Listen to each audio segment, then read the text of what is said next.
Count you down. You're all set to go? Okay. Call this meeting to order. At this time, if you're able, actually first, please make sure all your cell phones and electronic instruments are turned off or silenced. Well, now, if you can, or if you're able, please rise for our national anthem.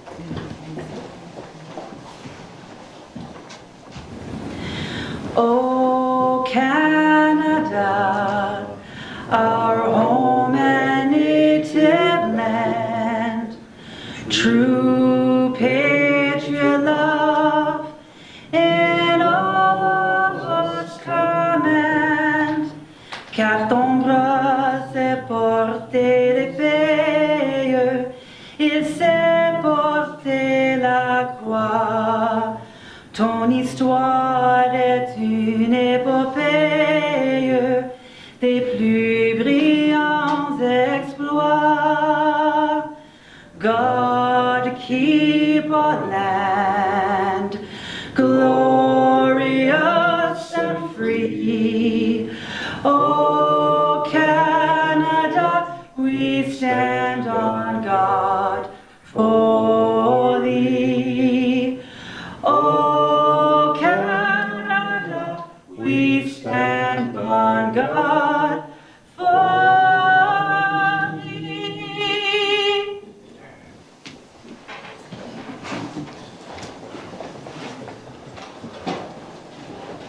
And at this time, I'll call on Councillor Bruno for our land acknowledgement.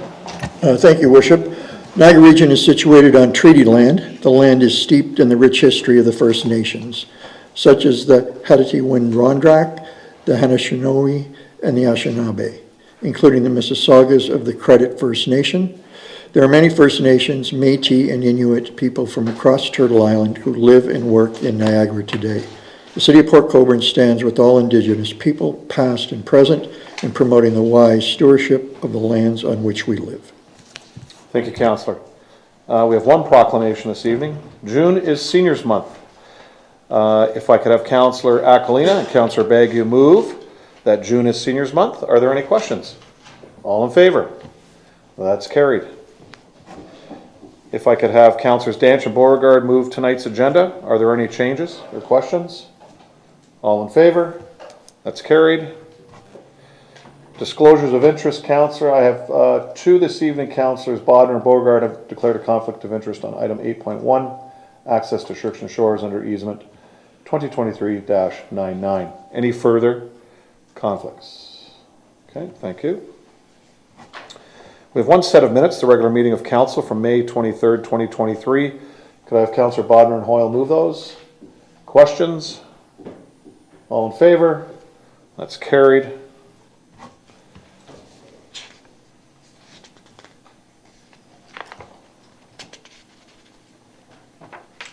At this time, we have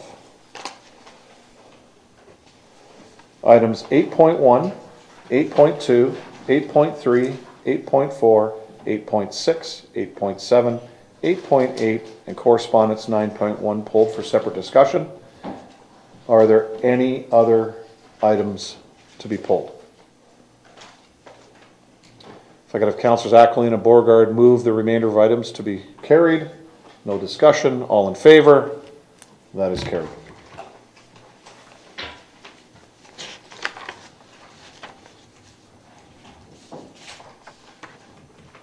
I don't think I mentioned, Councillor Elliott is unable to be here this evening. He's in the Windsor area for work, so he couldn't make it back in time. No presentations. We do have one delegation this evening, which is item 11.1. Friends of the Port Colborne Lighthouse, a request to waive dock and storage fees at Sugarloaf Marina for the volunteer pontoon tour vessels during canal days. And we have Scott Wolf here this evening. Scott, if you want to come up to the podium.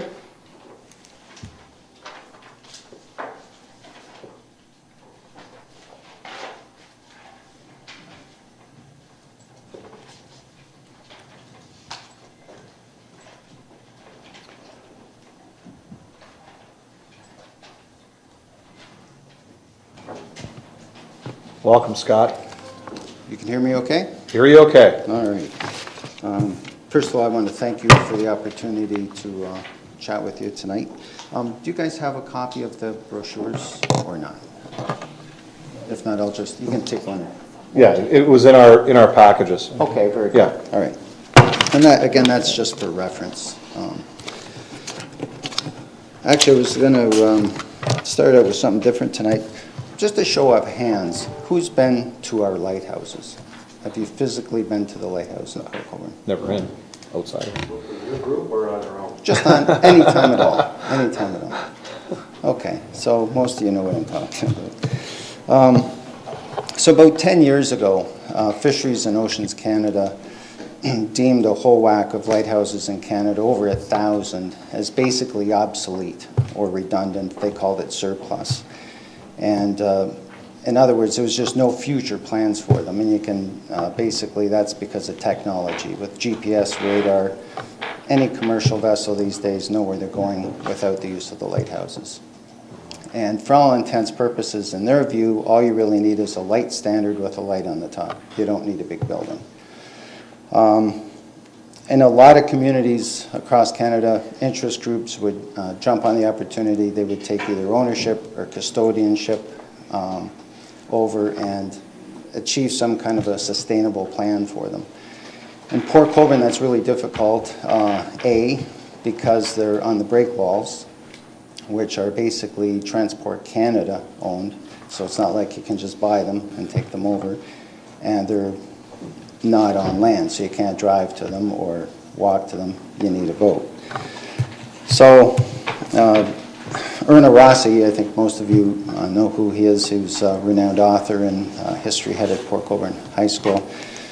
I knew him my whole life, and 10 years ago he had started a petition online to get the lighthouses designated as heritage, hoping that would be a step towards saving them. I, at the same time, had a petition on a clipboard going around town, and neither one of us knew the other was doing it. So we ran into each other one day, realized what was going on, and thought we better get together.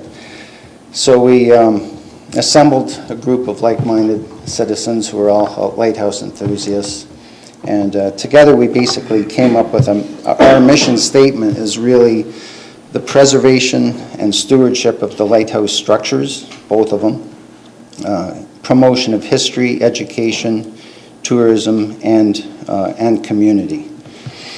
Now, as we met over the years and we studied what other groups were doing, the only real way of achieving sustainability is tours. You got to get people to visit them and appreciate them.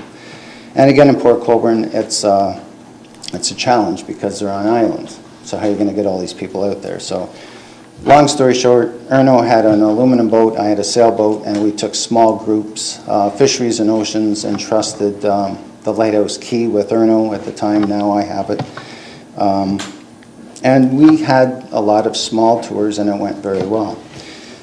So then as the idea of Canal Days came up, could we have lighthouse tours as part of Canal Days?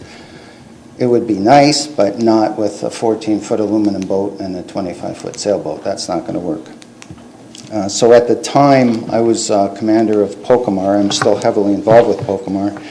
And we had an idea for, at least for a couple of years, Pocomar would take the people from the marina to the lighthouse and back. And it was a good PR opportunity for Pocomar because the people of Port Colborne could meet the crews, see the equipment, see the boats. And we actually recruited some people, so that was an awesome opportunity. But then there was some changes came down the pipe, and Lake Erie lost a few of the Coast Guard assets. So now Pocomar has become one of the main assets on eastern Lake Erie. So Pocomar can no longer be tied up doing tours. If a Mayday comes in and you've got 8 people en route to the lighthouse or en route to the marina, that's not a good thing. So we decided we'd take a chance, and I purchased one pontoon boat with peripheral or perimeter seating, and we tried it in tandem with Pocomar, and it worked like a dream. So when Pocomar totally had to stand down from that type of operation, the pontoon boat was a perfect fit. Then over the next couple of years, we kind of thought, well, if the pontoon breaks down and you've got 20, 30 people on the lighthouse, that's not a good thing. So we picked up the second pontoon boat to handle either super busy times or as a redundancy, a backup for the other one. So sort of good due diligence. So my formal request tonight is that with past management at the marina, we've never been charged for dock fees or storage fees. Now, we've always paid for the launching, the haul out, cleaning, and things like that. With the group being so small, we're still at the grassroots, and we really only operate 4 days a year, and that's canal days. And that's weather permitting. There's some years you might only operate 1 or 2 days because of high winds. So that's it in a nutshell. Now, our present situation is we're a not-for-profit organization. We have to have our own insurance of $5 million a year, and it costs anywhere from $2,500 to $3,000 a year. And that pretty much takes up what we earn during the tours. Any surplus goes into the account, which will go into the preservation of the lighthouses, which are going to need, painting, safety equipment, things like that. Of course, during the pandemic, there was no money coming in for 2 years, but we still had to pay the liability insurance, so that was kind of taxing. The one thing I can say, though, about our efforts, it's really been a community-based effort. So there's been Friends of the Port Colborne Lighthouse, Port Colborne Lions Club, Bell Marine, Polkamar, Hamilton Oshawa, Port Authority, who sponsor the tours, the City of Port Colborne, and the St. Lawrence Seaway. Basically, we all work together on this. The Port Colborne Lions Club and Bell Marine, they went halfers, I'd say about 8 years ago, to purchase about 75 life jackets or PFDs. So the important thing is when we do these tours, even though we're a volunteer organization, we have to act very professional. The due diligence is, it's pretty extreme. You want to make sure everybody is wearing a life jacket at all times, properly fitted life jacket, and you've got your safety briefings before you board the boat. You've got your safety briefings while you're on the boat regarding the lighthouse. So it's a great bunch of people we're associated with. They're dedicated, they're hardworking, and the thing of it is right now, it's just really difficult achieving any kind of sustainability until we have more of an open window, like maybe doing tours before, during and after canal days. There's been discussions in the past when the cruise ships really start stopping here. Out of 300 people on a cruise ship, it wouldn't be unusual to have 20, 30 that would maybe want to go on a lighthouse tour. There's special interest groups. One of the other things that we're keeping in mind with the pontoon boats is we've had, mostly with Sugarloaf Sailing Club members, but we had a program, Wellness on the Water, where we were taking cancer patients and their families sailing for a few hours. And that turned out to be a wonderful program. Now it got canceled because of COVID, and we're looking at reinstating it. But I was talking to Wellspring a couple weeks ago, and the pontoon boats would actually be a really awesome opportunity there as well. So it might not just be lighthouse tours, it might be just getting some families that are affected by cancer or whatever, and just get them out on the water for a few hours. So the pontoon boats are strictly volunteer. There's no partying on them, there's no fishing. And so I just wanted some background information so you understand why we're asking. Okay, great, Scott. I'm going to have council, if you have any questions. Councillor Bodnar? Hi, Scott. I'm on the Canal Days Committee, but I don't remember you operating last year during Canal Days. No, last year it was an insurance issue. Okay. I could go on for hours about that, but I'll try and... there was a bottom line, marine insurance industry has a real difficult time with volunteerism. The Shipping Act and the Canadian Marine Insurance Act There's commercial and there's private. And when you get into volunteering, it's private, but some companies want to treat it as commercial. So there's some issues there. At the last minute last year for Canal Days, the insurance company wanted me to sign some documents saying that the boats were 75% private use and 25% volunteer or community use. And to me, that was falsifying documents, and I wasn't going to do that. And so we had falling out at the last minute. Tried to get some other insurance companies on board, but it was just too late. And it was unfortunate, but it was something that I stand by. I mean, you either do it right or you don't do it at all. Counselor? And so are you planning on operating? Yeah, this year, Canal Day? so this year, and I'm in constant contact with Transport Canada and other things. So we came to an idea that the 2 pontoon boats should really be commercial, and so we're going to commercialize the vessels. I've already got commercial insurance lined up, so that issue is resolved. Okay, so, sorry, Mr. Mayor. Go ahead, Councilor. Through you, Mr. Mayor. So everything's good to go for this year then? There's no real Yeah, the only thing right hiccups? now is just in the next few weeks, I'm taking steps to get them fully commercialized. Right. But they're working with me on it, and it should be a smooth thing. But the insurance part is totally resolved, thank God. All right. So can you just confirm what you're asking for, just so we're clear? Yeah, so basically, the pontoon boats are on the premises of Sugarloaf Harbor Marina all the time. They're either in storage or on the water. Now, they're not on the water very long. The one pontoon boat is literally only in the water for about a week, and that's the surplus boat. The other one is in the water for maybe a month and a half to 2 months, and that's so we can get a crew out to the lighthouse before Canal Days, make sure it's safe, clean, some painting, make sure fences are up and stuff like that. And then after Canal Days, we'll go out and sort of winterize it, get all our stuff out of there and things like that. It's just to pay for what normal storage would be, it would just be really expensive. All right. And if it was a private boat and it was being used for partying and personal things, I could see it, but the whole reason these boats were purchased was because there was really no other way to do tours. And it opens up a whole lot of other avenues for volunteerism, like with the Wellness on the Water and other things. And that's what that's what our group is about. It's not about making money. It's about promoting Port Colborne's marine heritage and in a volunteer status. Counselor? So then just to be clear, it's not sitting there all summer for you guys to use to go fishing or anything like that? It's Exactly. actual Exactly. It's strictly specific for?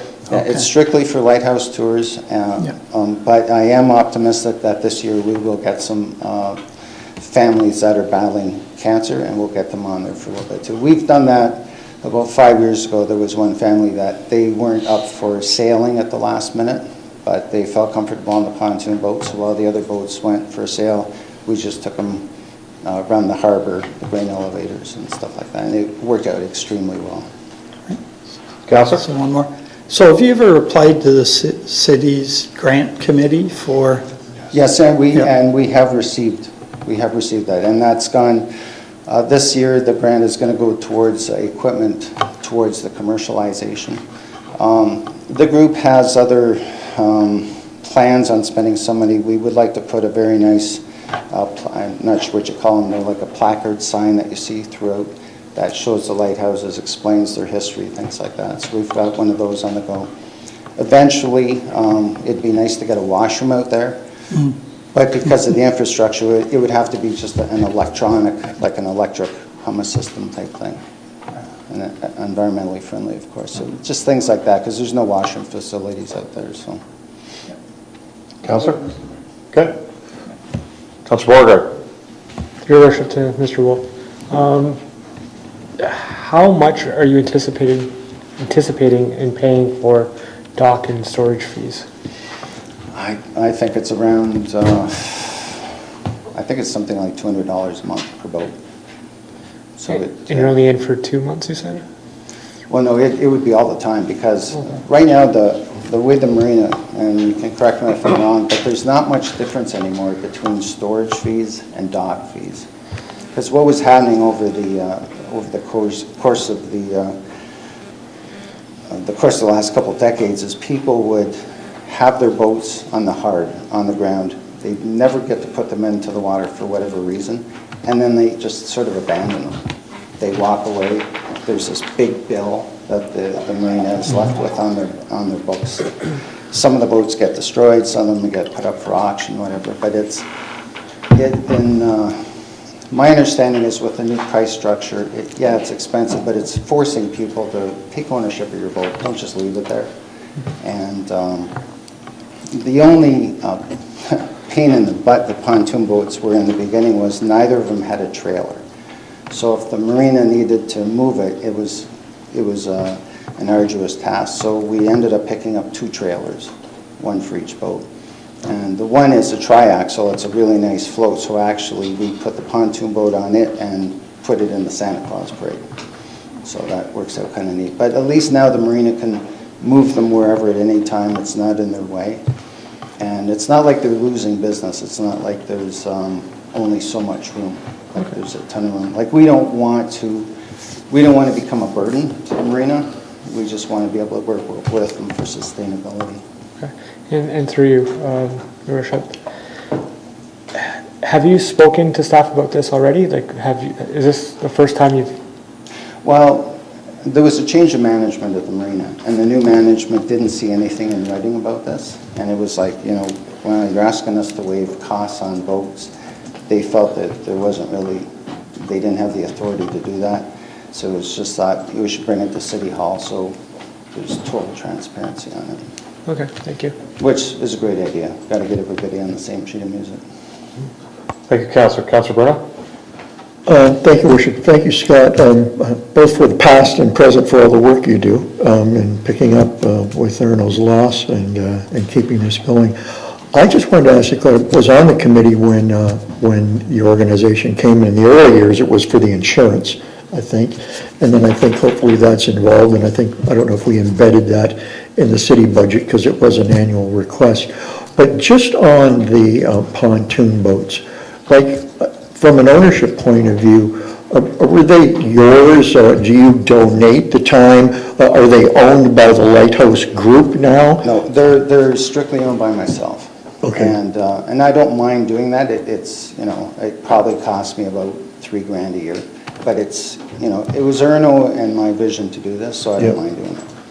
Well, And someday, if something ever happened to me, if the group gets big enough, then they can just take over ownership of the boat. It's just not there yet.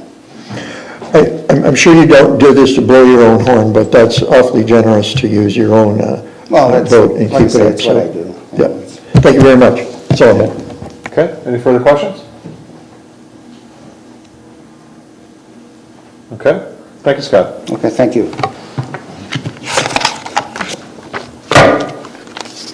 Councillor Bother? Do you need this off? Not to Scott, but does staff have anything to add to this or anything? I just was curious. Through, you can ask Mr. Bowles any questions if you wish, or if Mr. Bowles has anything else to add. I just wondered whether there was any other little glitch or anything in this system. Bowles? No, through the mayor to council, and I appreciate the words that were said. His staff was working on this project. The total fees for the 2 pontoon boats run around $7,000 between dry storage, putting them in, taking them out, and that. It was correct. There has been kind of a change in how we've operated the marina in the last couple of years, and we didn't have this documented. And in our bylaw, we didn't have the ability to waive these fees. So we had to have a mechanism to come back to council for council then to identify how they wished to proceed. Councillor? So that's a considerable amount of money to consider when you look at it that way. But, I don't know, Friends of the Lighthouse has been a really great partner with the city, because I don't see the city ever necessarily taking this on. Maybe they would some year, but we've got volunteers that are doing it now, doing a pretty good job. And I just don't see any downside in not supporting this. It just seems like the right thing to do. I think if we didn't, they would fold or obviously not be able to raise the funds to do that, so. Would you care to put a motion on the floor then, Councillor? I actually would that we do, so Scott's looking for no fee actually for the storage. Am I correct on that? Scott, no fee for the storage? Storage The- dog fees. Continue with the haul out, and where there's labor involved, like no real changes. Right. So yeah, I'd put that forward to not charge them for the storage fees. Seconder? Councillor Danch? Questions? Councillor Danch? And I know Scott said that, you can put those things in and out yourself. You don't need the city to put them in and out. You can back the trailers in, or is it too much of a problem? Not with the trailers. Scott, can you come back up, because it's got to be picked up on the, on our live stream, please. Sorry.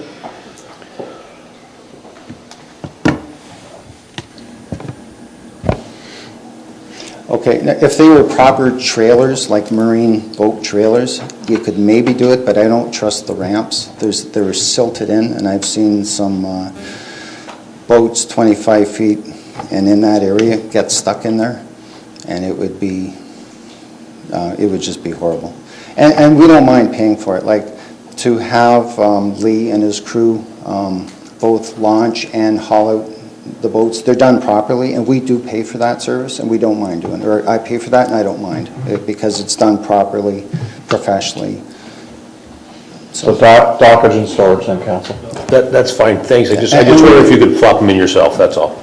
Yeah, no, and like I said, we do pay for the haul out, and we do pay for the launching and the cleaning at the time, and absolutely don't mind doing that. It's affordable, and it's the right thing to do. So is that okay with your motion? It's dockage and storage? Okay, is that, Madam Clerk? Further questions? Just the 2023. Scott, it would be for the season or just during the Canal Days weeks? What's that, sorry? Well, it's basically year-round, right? The boats they're there all the time. They're either in storage or they're in the water. They're not in the water very long. Okay. Unless, again, we're investigating, hopefully with a relationship with St. Lawrence Seaway, eventually we can expand and do tours and activities before, during, and after, and elongating it. It would be 2023, correct, Councillor? Yes. Yes. Okay. Councillor Borgard.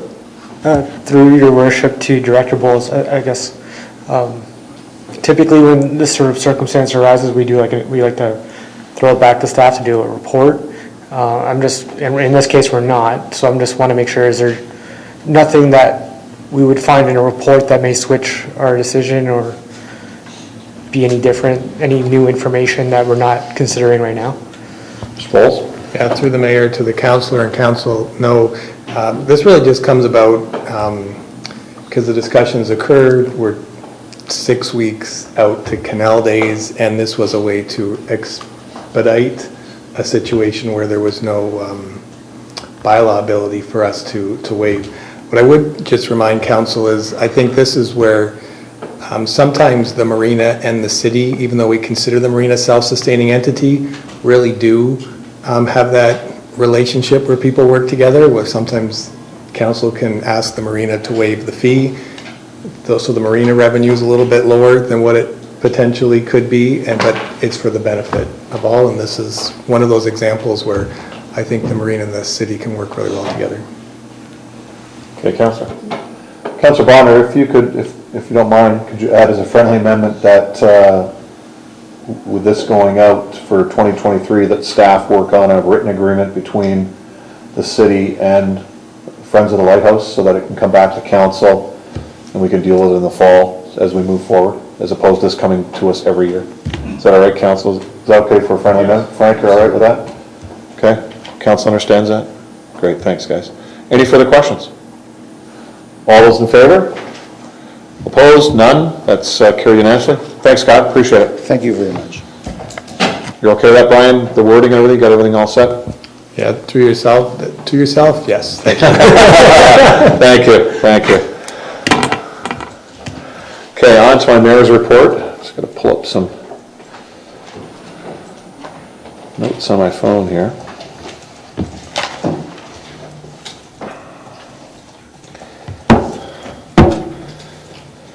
So first off, huge congratulations to our ultimate golfer, Nick Taylor, winner of the Canadian Open.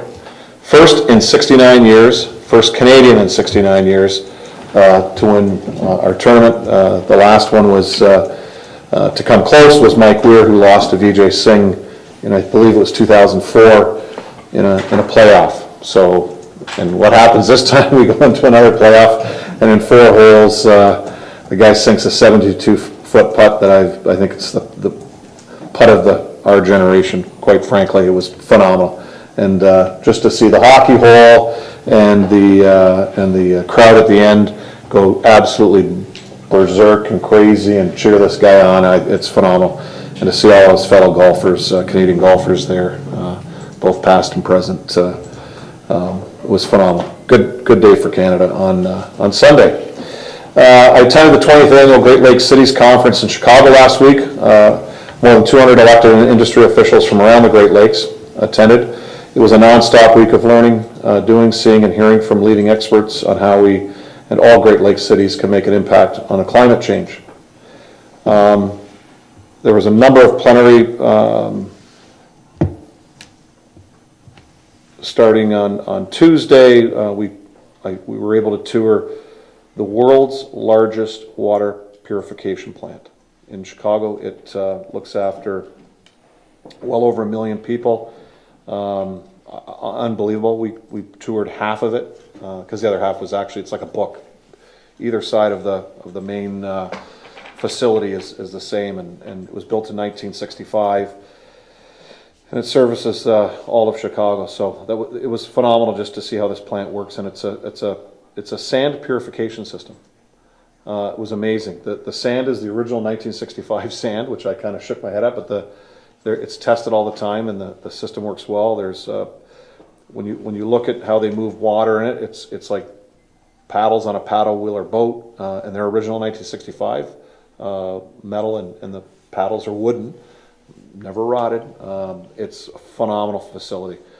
Security, unbelievable. We all had to be pre-registered and put through security checks and go through a security post, and gave us a special badge and all that stuff. So, but I'll tell you, the things we learned in there was actually quite interesting, especially for what goes on, for how many people in one plant, but I can get on to something else. We'll talk about that in a second. We had, on Wednesday, we had First Nations and municipalities as frontline actors under climate action. We had challenges through generational opportunities, preparing the Great Lakes shipping for the blue economy, strategic trends in energy and water execution, preparing for floods, droughts, and everything in between. We had a workshop in the afternoon on climate challenges and innovations, more plenary sessions leading the way, basin cities delivering on climate action, promoting climate action, environmental justice, and inclusive economic development. And our last workshop was advancing climate action in your city. And most of these they paired the room into threes and then broke those groups into a further 3. So it was actually pretty good. Thursday we had climate resilience funding. So it talked about both U.S. and Canada, the funding that's available through our federal, provincial, and state governments. Generating momentum for a resilient future, moving towards resilience, communities, municipalities' key role in the success of Canada's national adaptation strategy, reducing emissions across the economic engine of the basin. So this, obviously St. Lawrence Seaway all the way west through the Great Lakes. Harnessing innovation for water and climate adaptation, and basically talking about how you build a resilient municipality based on floods and climate change. So there's a whole bunch of others here. There was one, our last workshop really took kind of a total of what we had through the other workshops in our plenaries. It was called Measuring Success and Maintaining Momentum, and I brought a bunch of information back for staff with regards to that. But it really was putting the whole 3 days together on what we learned. Mayor of Chicago spoke to us, the Mayor of Milwaukee. I was able to meet, as we said in our post, the legendary Mayor Daley from Chicago. He and Mayor David Miller from Toronto started the organization 20 years ago. So there's a new award called the Mayor Daley Award, and he and his family are there to present it to the first recipient, and it was a Mayor Johnson from Michigan, Brent Harbor, Michigan. They have replaced 98.9% of their water pipes that were lead. So they were all lead. So 100% were lead supply pipes. They've up to date have replaced 98.9% of those. A huge feat over the last 2 years that they've tackled this project, but they saw it as so important based on health within their municipality. And this is something that's across, especially in the United States. Canada, we took care of most of this a long time ago. But most of the cities, Chicago, Milwaukee, Michigan area, have tons of lead pipes still in the ground. They still utilize it. So the government came out with billions of dollars to start replacing those within the municipalities across the Great Lakes Basin and across the United States. But they are the worst area of the United States with the amount of lead pipes. And then on Friday, I met with Corey Olashansky, the Government of Canada's Consul Trade Commissioner, and Earl Provo, the Ontario Agent General at the Ontario Trade and Investment Office in Chicago. We spoke about business and development and investment opportunities within the city of Port Colborne, and we'll be setting a meeting up through Gary Long's department and the CAO. We'll be doing a Zoom meeting with them with some trade opportunities from the Great Lakes Basin, Michigan, Illinois, Wisconsin, Indiana, and Minnesota. And they also have direct connections with the same consuls that look out for the western, northwestern U.S. Through their Alberta offices. And we'll actually be looking forward to meeting with those people that look after that area of the United States. Right now, there's a big push for a lot of U.S. companies to actually invest within Canada, specifically Ontario. And with what we're doing here in the city of Port Colborne, we're ripe for the picking as far as companies moving here. And quite frankly, what came about many years ago, when they called us Carbohydrate Valley. Sorry, it's a lot of this is food industry coming into Ontario. Tons of food industry moving into the province. So. With those connections that we made, and then the meetings that we'll have in about a month's time, were fantastic.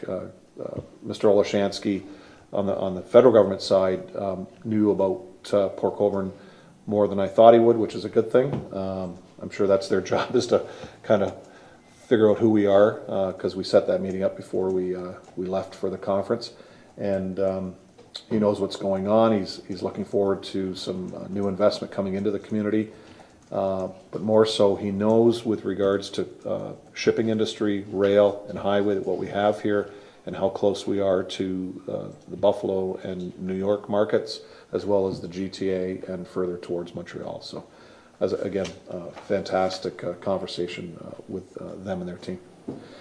And I stopped on my way home on Saturday at Lockgate Park to see the last half of the first concert of our summer series. The bands were the Walter James Duo and Freedom Train. And on Saturday, June 17th, the Repeatles and the Dreamboats play H.H. Knoll Park. That's this coming Saturday. And on Canada Day, July 1st. The music continues on West Street with the tragically hip tribute band Grace 2. And I was so pleased to hear from many of you who were so happy with our concert series, which will be presented at different venues around the city until September. More proud Port Colborne moments to share with family and friends from across Niagara. And as I said, there was a good crowd when I got there on Saturday. I was there just a little after 4:30 or 3:30, and stayed till the last band was finished. But just the people that I spoke with in the crowd thought it was phenomenal. Thought it was great that it was at Lock 8, and they thanked the Main Street BIA. So good job on them. Our own Cheyenne Stevens, Creative Services Coordinator in the Communications Department, is a finalist for the Niagara Business Achievement Award in the Young Professional category. The annual event is coordinated by the Greater Niagara Chamber of Commerce, and it is a huge deal with dozens of Niagara business leaders nominated for awards in 10 categories. The gala dinner and awards ceremony, attended by hundreds of Niagara's top businesses and people, is Thursday evening in the Holiday Inn and Suites in St. Catharines. And we're so proud of Cheyenne and all the nominees. And Cheyenne, good luck. I think you're going to pull this off. I have all the confidence, and I'm sure council does also. It's a nice pat in the back for all the great work you do for us right here at the City of Port Colborne. The plan to construct a waterfront center was introduced in 2021 to promote redevelopment in the area and create a new hub for community cultural activity. We have an incredible area on the canal, our waterfront. It's a shame to let it sit idle when it could be a landmark site. We invite everyone to the open house tomorrow evening, 6:30, in the Golden Puck Room at the Valley Health and Wellness Center. Come and see the concepts, join in this collaboration exercise. The more voices we hear, the better project outcome we'll have. At this time, Council, I'm just going to go to the podium.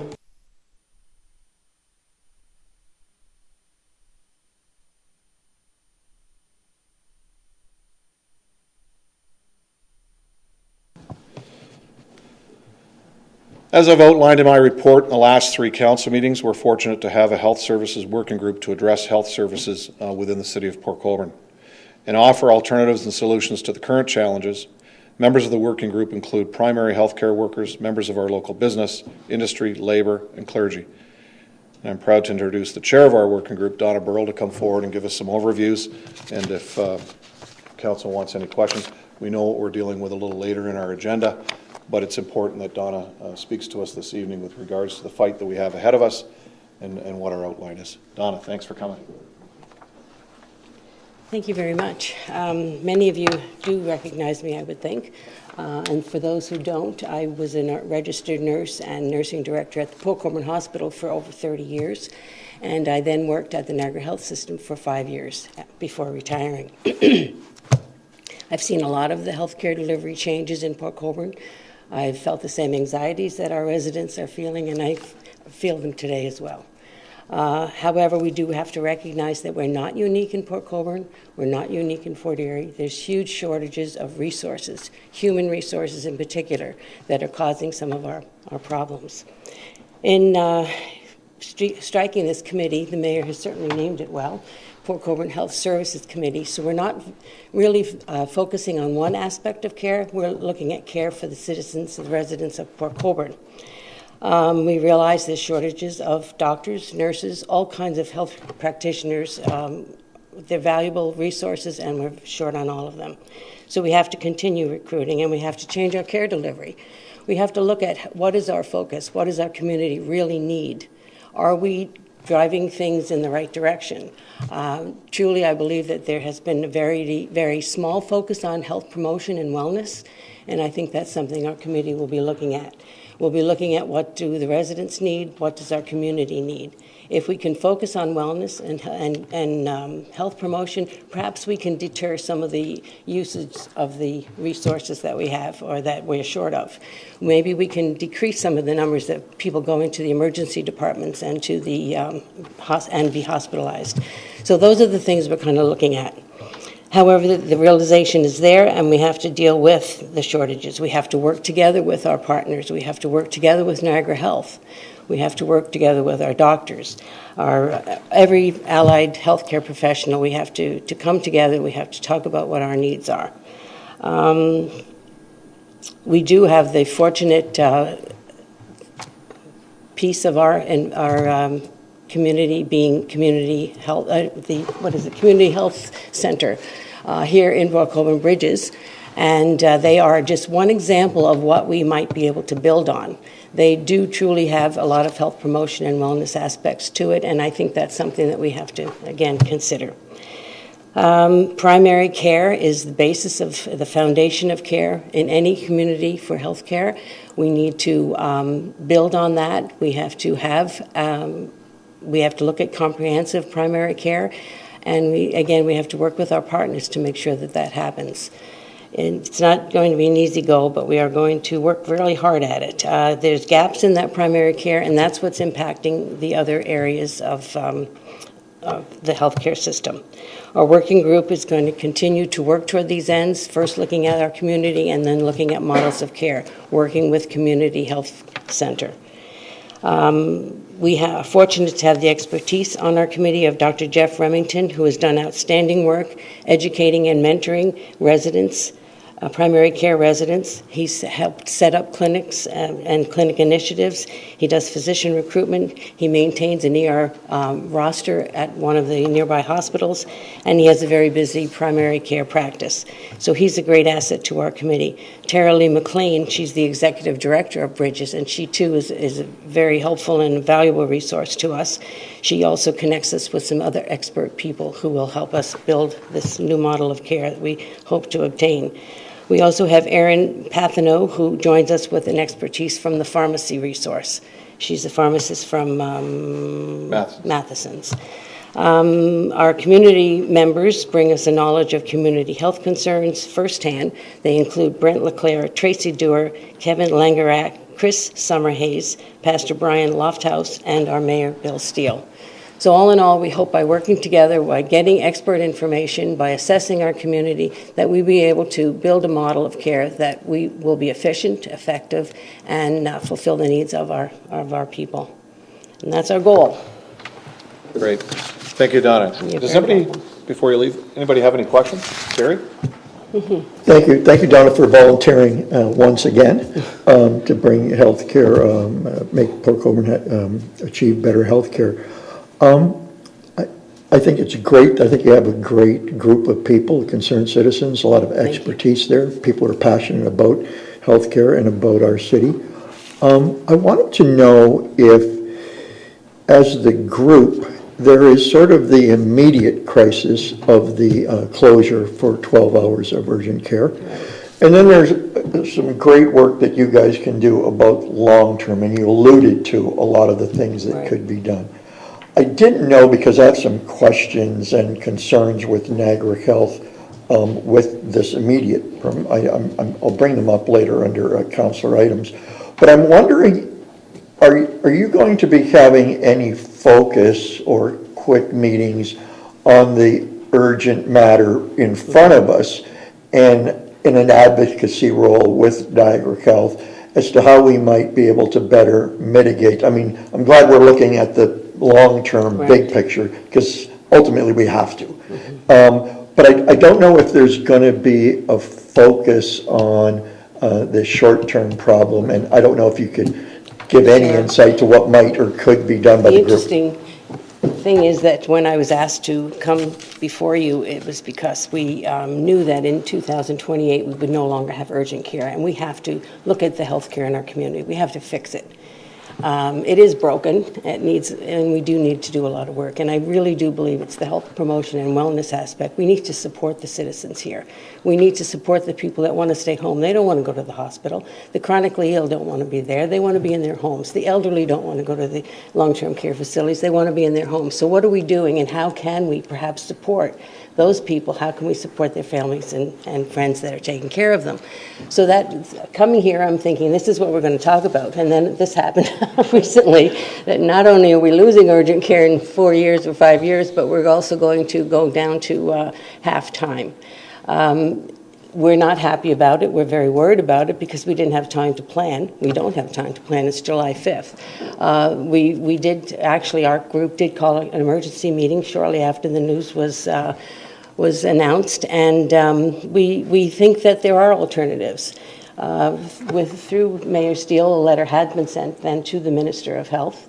explaining the fact that it's very scary for our people. Where are they going to go? And again, there's no time for planning. So we are working to that end. We have the letters going to the ministry. Mayor Steele has certainly talked with the Niagara Health. We are waiting for answers. I'm not so sure. I don't know. Hopefully we'll get what we want to hear. We want to hear that it's going to be reversed. Or we want to hear that the hours are really ridiculous from 10 to 10. I was just saying to Mayor Steele this morning, if I have a sick child and they're crying all night long and I have to go to work tomorrow morning, I have to wait until 10 o'clock before I can get them any kind of care. So I have to lose my day of work as well. So there's a lot of impact that these hours even have that are very uncalled for in my mind. So I think we are working to see what we can do about reversing it, and hopefully we'll be successful. It's 40 areas as well. Yes. So we know it. We're trying hard, and I'm not sure what will happen. If in fact it doesn't get reversed, though, I think we have a huge job then to educate our public very quickly on what to do when they want care. There is an 811, which is new to me. It's actually been changed from telehealth to 811. I didn't even know that. So we need to help them know what do they do. They can call 811. I hear there's also a virtual urgent care. So those are the things that if this isn't reversed, we're going to have to do a little bit of educating of our public so that they will know what to do. Mr. Mayor, I was going to bring, as I mentioned to you, this forward, some of these questions that I'll formalize and give to the committee. But I'm wondering, because we're on the topic, if you wouldn't mind if I could just read out a couple of the points that maybe the group has already considered or could. Because I think the tragedy here is that ultimately, I see the sticky wicket as we're going to be pitted against our neighbor. I mean, to be truthful, if there is a way to get out of this 12-hour closure, it won't happen overnight that they're going to say, Fort and Port, you're now 24 hours. Somebody's going to have to be first, because if they get those resources like doctors, that will have to ramp up.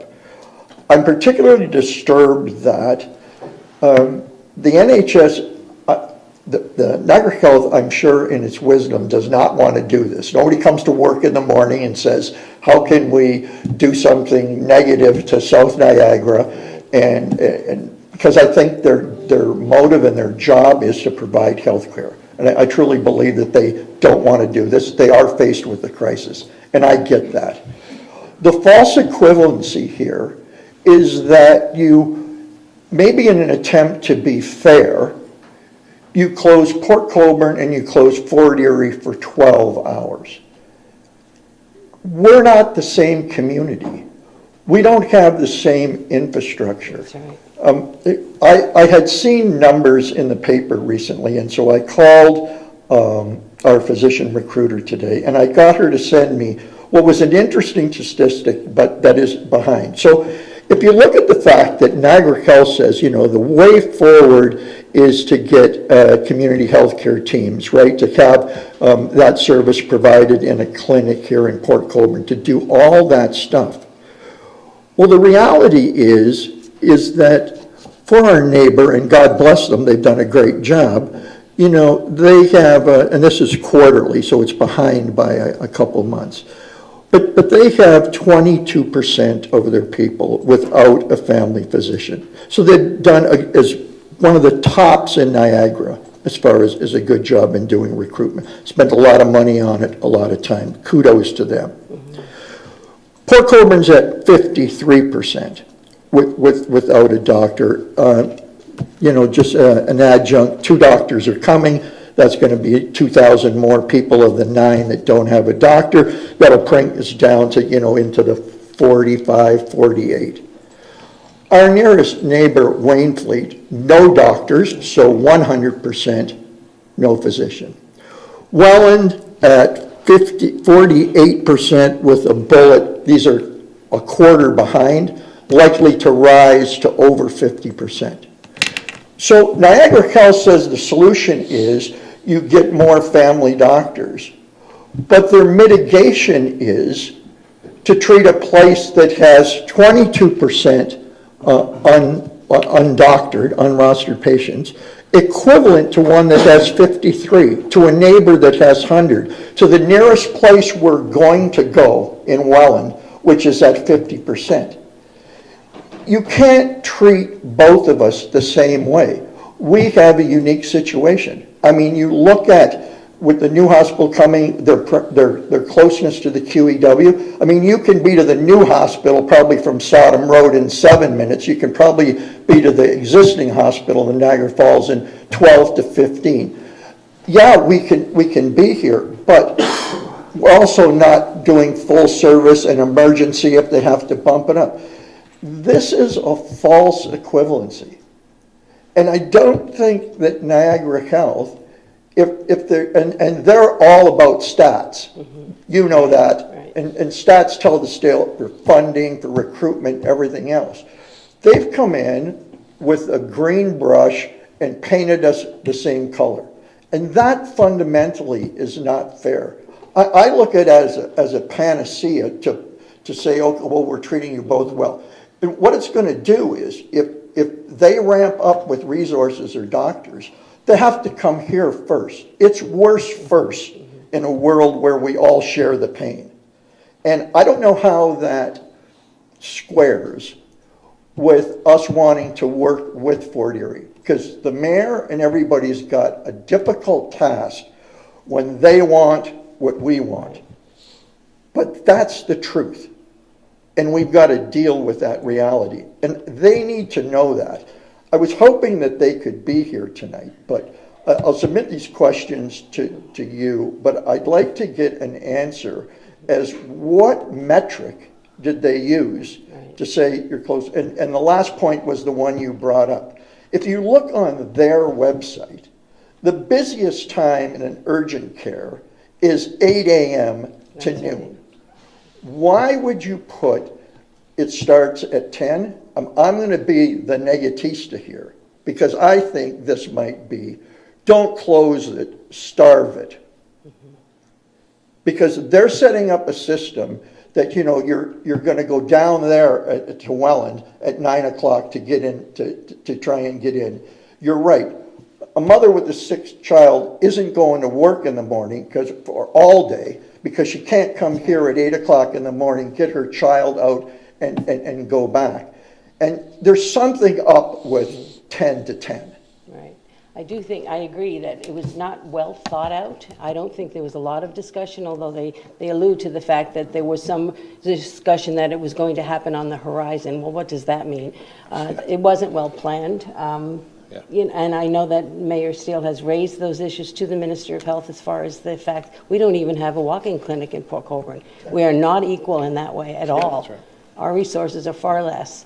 And I guess the other last thing is, no clue as to what happens if you want to go to urgent care and it's 7 o'clock or 8 o'clock. So what do? You go on the watch on their site and see that there's a 2.5 hour wait at Port. So now, do you go there and get in queue? Are they going to stay open after 10 if there's 4 people in the waiting room? Or what you're going to do is you're going to go right to Welland, because you might as well get in that queue. What does that do? Well, it says now nobody's coming to Port at 8 o'clock at night or 7:30. So there's the new stat. They're not using it from 7:30 to 10. And you can't blame people. They're going to go to Welland, they're going to get in line, and that's the way to show the numbers keep dwindling. And numbers matter, you're right. I'm just perplexed at the poor job that you've done at answering questions and roll things out. And the other one, quite honestly, they start using, what happens in 8 hours versus closing for 12, which to me is, you're chipping at the edges to again show a better story. Right. So I'm hoping you guys as a group can do something. I certainly know the mayor's in touch. I don't know how you handle that relationship with Fort Erie, but at the end of the day, we're here to protect the citizens of Port Colborne, but we're all for doing well by Fort Erie, as I'm sure they are too. But somewhere along the way, that's got to be broached. Right. That's all I had, thank you. Thanks, Gary. Anything else? Any further? I know we have more discussion on this tonight, but anything to Donna? Great. Thank you, Donna. I really Thank you. appreciate it. Thank you very much.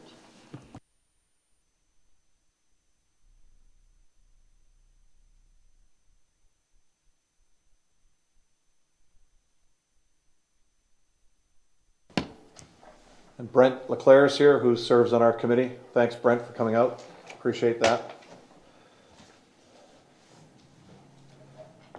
And Gary, thanks for the question. Yeah, get those to us through to, you can actually send them to Gail. Gail can get them to the committee, specifically with Don as the chair, and the committee will work to get as many answers as possible. But you're bang on in your comments, believe me.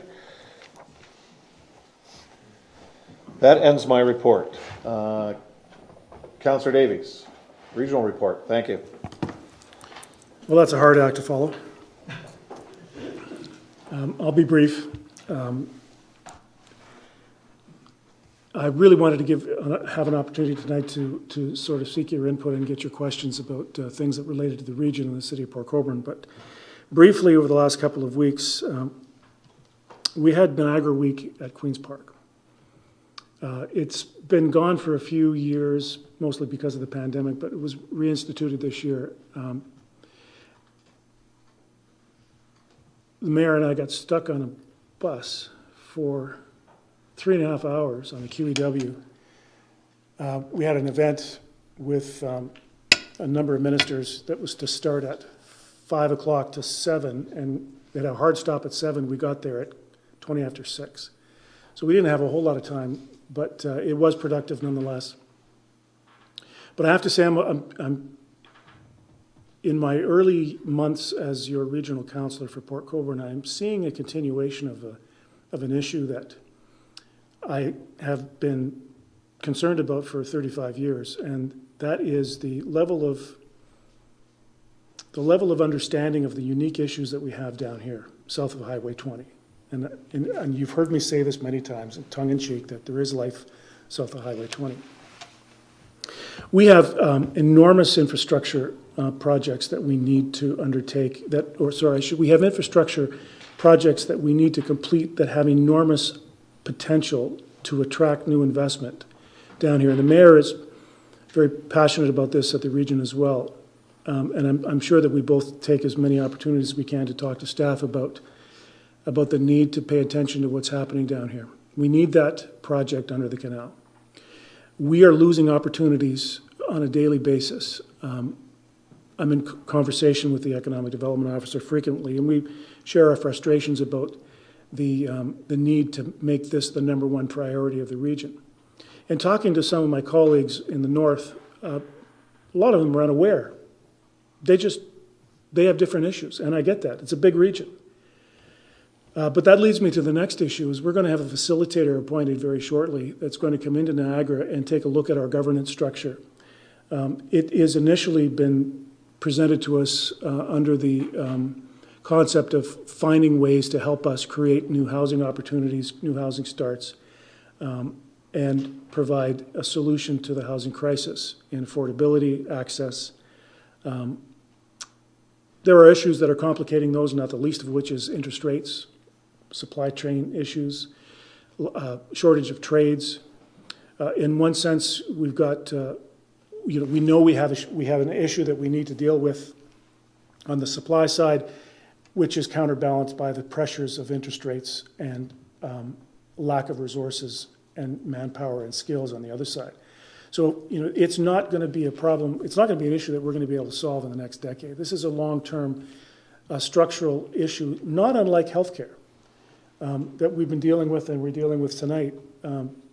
These problems weren't created in the last couple of years. We have known that these were coming for a long time, but we have failed to invest in the infrastructure that we needed to bring these projects to market and bring the investment to town. So I'm hopeful between the mayor and I and this council, I really need you to step up and put pressure on the other elected representatives to promote the unique opportunities we have down here. I have said, we've got an issue coming before council on Thursday, which deals with a church that is wanting to put an addition on, which is technically in the Greenbelt. And it's created a big discussion at the region. I've said to many people that we don't have to cut down any trees down here. We don't have to infringe on the green space in this area. We've got developable land and opportunities that are ready to go now. We just need to have the federal government, the provincial government, the regional government step up and recognize that this is where the future of economic development is going to be in Niagara. And as the facilitator comes here and does his or her work, we need to start to have the discussion of what that means for us in 12 municipalities and one region. I suspect we're going to have that overall governance discussion again that has come up every 4 and 8 years. Personally, I think change is on the horizon. So we need to, and this council needs to have that discussion as to what its long-term vision is in a broader Niagara discussion. Not the least of which is the Premier's favorite pet peeve is that we have too many elected politicians. So I would encourage you to have that discussion. Maybe we have some community roundtables. But that facilitator is coming and he's going to be asking these questions, and I think we need to be prepared of what our vision is for the future of Niagara.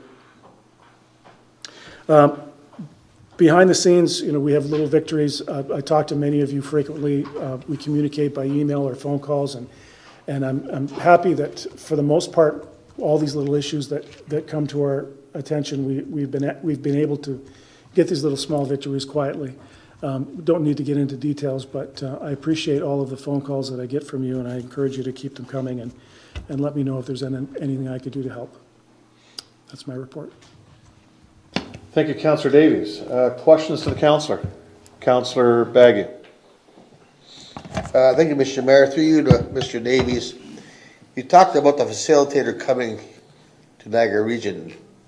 Does that also mean that facilitator is coming to Port Colborne to talk to council or a committee of council? I suspect that will happen at some point. The mandate is yet to be developed, but we're hearing a lot of rumors about what the mandate will be, how broad it will be. But if the mandate needs to be aware that this elected council has a voice, and I would suspect that there will be specific meetings with the City of Port Colborne and its elected officials to talk about that long-term vision for Niagara. So yes, I hope, and if it doesn't, we need to pressure that person to come down here and talk to us. Councillor? Thank you, Mr. Mayor. Councillor Bruno. Just to follow up what Councillor Baggy said, Fred, your segue into this was a great one. I mean, we talked about sort of the south of 20. I was going to bring up later that Port Colborne needs to put together a group to come up with its own plan. The issue is that since 1970, this sort of divide south of 20 comes now at a point where that issue, as you've learned and pointed out, hasn't really been resolved. And some of it is education, as you've said, your colleagues not knowing what's going on here. I think that given that environment, I'm concerned that the Niagara response is going to be weighted just as regional council is weighted in rep by pop. And so I don't know if you have any insight networking where, the 11th largest or 9th largest or whatever it is right now since the last census has that kind of unique voice. I think we've always pushed above our weight as a community. I think we've always been innovative. I think we've got a team here that could put together an innovative approach. What it's going to need, though, is not regional council putting forward and standing behind Port Colborne's approach. It's going to be folks like yourself and our mayor to work beyond the channel of just through regional government. And I think that in forming that response from the city of Port Colborne, you two in particular have to sort of lead that charge that there are other voices, but this burg comes up with some pretty unique things over the last 30 years. And I think it's got the wherewithal to come up with some unique solutions. Tossed around a few, I've heard a few, and I don't want our idea to be swallowed up or diluted in the regional response. So I guess I would implore you in particular as a regional councillor and our mayor with those outside avenues to make sure that voice at least gets heard, that story, that plan at least gets heard. And I know you will, but I just wanted to emphasize that because we've learned we're not living in an equal world right now, but I think we can make it better. And I think it will be better for the North to listen to some unique ideas that the South has. Thank you. Fred? Yeah, along with that, Councillor Bruno, one of the things that concerns me is whatever formula is debated and recommended, it has to make sense on a monetary basis. It has to make sense on a tax basis. Look, Port Colborne is an old municipality and has done an amazing job renewing its infrastructure.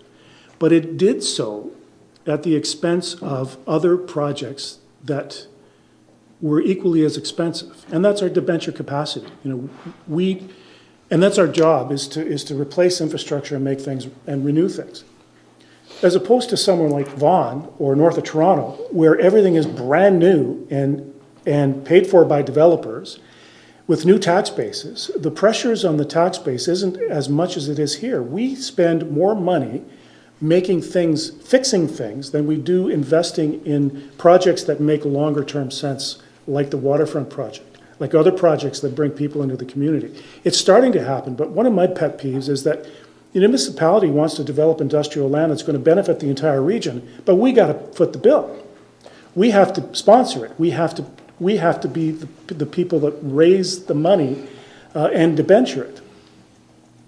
But that takes away our capacity on a longer term basis. And I still, for the life of me, don't understand why we haven't advocated for a regional industrial development policy that pays for regional, a third of all the new taxes that are created in industrial property go to the region.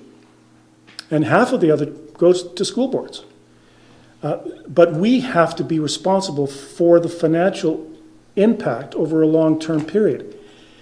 Factor in CIPs, and that actually takes taxes away from us for a 10-year period. So I think as we go into this discussion about governance review, we have to look at the overall structural, financial and structural package that relates to how we develop things in the future.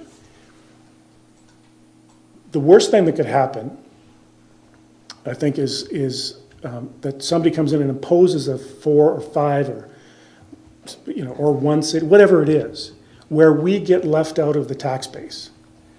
We have to be able to have access to new assessment that's being created, because we're doing it now. We need to build a new treatment plant in South Niagara Falls.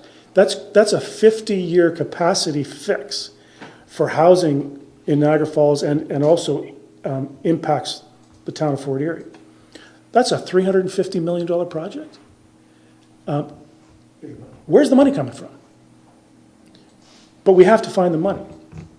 The project under the canal is something that is too large for us to undertake ourselves. We need the region and the province and the feds to step up. And that's the kind of pressure that we need to put as that discussion happens. We cannot be left out in the dark. Sorry for the speech on that. Thanks, Councillor. In what you just said, in one of my sessions in Chicago, we had the director of wastewater of Cleveland, Ohio. They have 1.1 million people. They have 2 sewer treatment plants. we have 8 treatment plants for 450,000 people. They have 900 miles of piping. It was amazing. What he talked about, as I said, to bring it back, my mayor's report brings things like that back to the region, is how can we make it better by getting rid of some of this infrastructure that, as you're always worrying about how you're going to fix it or replace it. Does Niagara Falls need to be twice as big then, and all of a sudden get even more offline? Does Fort Erie need 2 water or wastewater treatment plants? Can all that be piped to Niagara Falls? I mean, those are things that need to be discussed. It was a pretty amazing presentation that he gave, and I was able to speak to him after, and I said to him, I just want to confirm, 1.1 million people in 2 plants. He goes, yeah. And he says, the size of them, yeah, they're big, but it saves a ton of money because you're not doing all these facilities. Anyways, I'm sure this conversation will get greater as we move along and find out exactly what the facilitator is going to do. The last time they had just senior staff and myself down to the region for a one-day meeting. Well, an afternoon meeting, actually. It wasn't even a whole day. So we're really not sure what's going to happen. So we're hoping that can happen soon. Further questions to the regional councillor? Fred, thanks again. Appreciate it.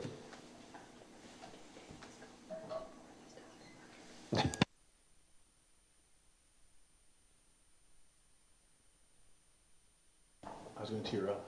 Oh, perfect. All right. So we're on to staff remarks. So Mr. Louis is going to tee up our Director of Planning. Sure. Through your worship to council, I realize it's been a few, maybe months, weeks, many weeks, a few months since the public meeting for the expansion of the Port Colborne Quarry property that took place in this council chambers, and then the next day for the regional official plan amendment at regional headquarters. I've had a few council members ask for a status update of what exactly the timing is for the process to unfold from here. So I've asked Denise to prepare an update and deliver it now. She's on Zoom, she's not in person, and I think if the clerk can let her in, she can give that update. Great. Thank you, Scott. And sorry, I'm not there tonight. I didn't want to pass on any sickness to anybody. So I've got an update in terms of the Port Colborne Quarries application. So as everyone is aware, they had applied for a regional official plan amendment, as well as a local official plan amendment and a zoning bylaw amendment. As of today, the Joint Agency Review Committee submitted the third set of formal comments on the application.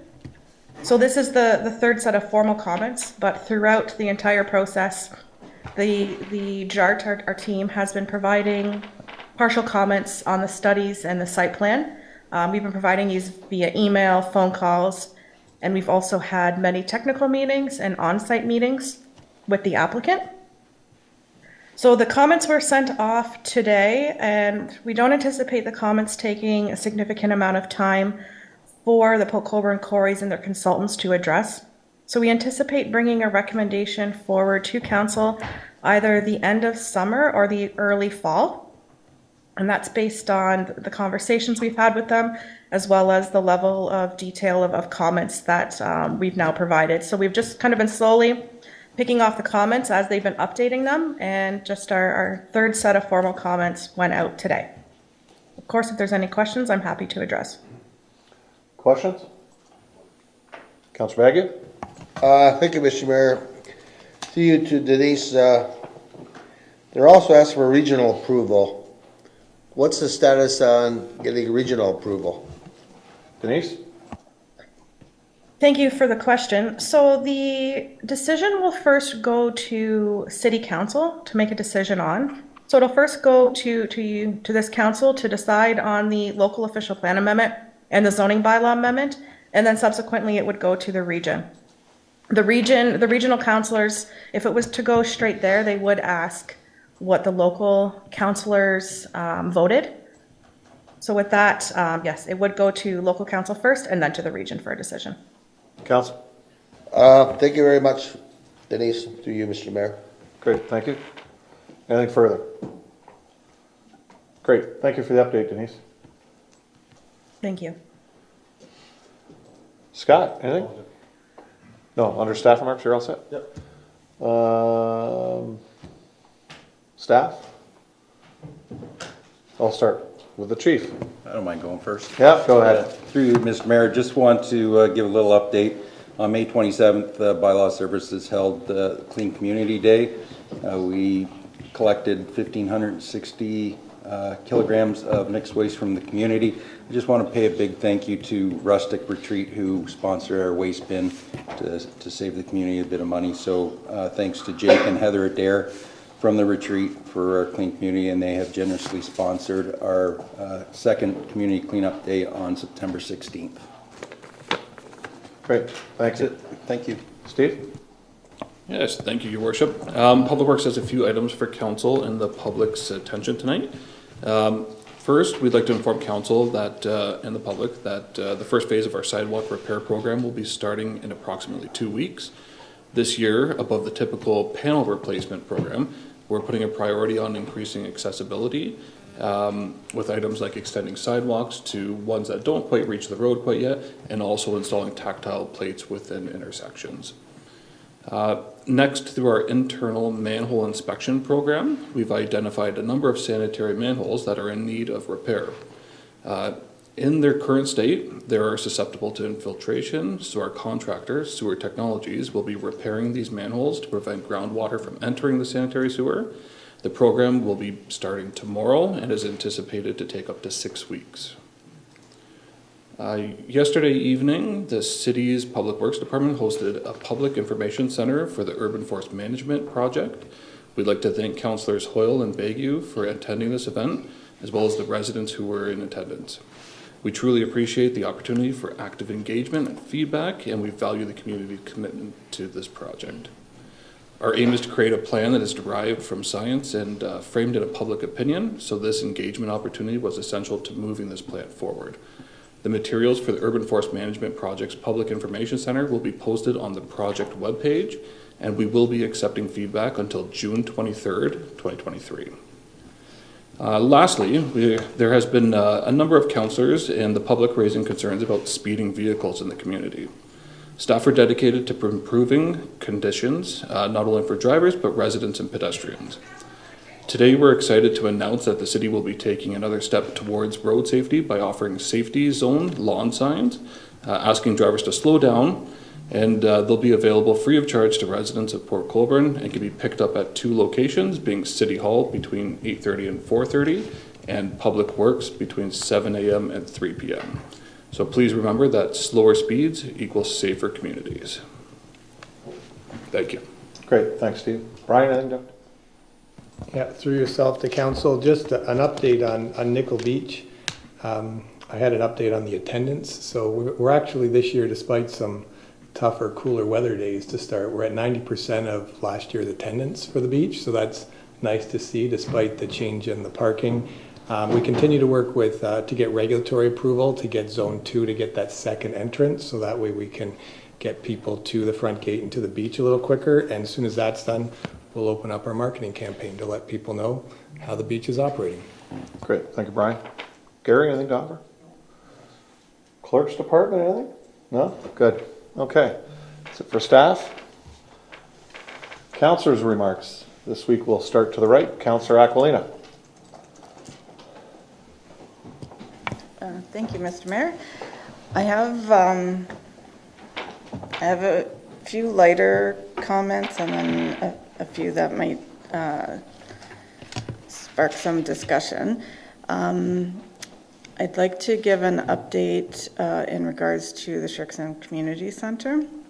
They just hosted their fashion show that has been put on hold for the last few years, and there was quite a good attendance. So they, I just want to give kudos to the work that they did for that. The next upcoming event that they're having is on June 23rd, and it's movie night. So it's bring your lawn chair, and they'll be selling popcorn.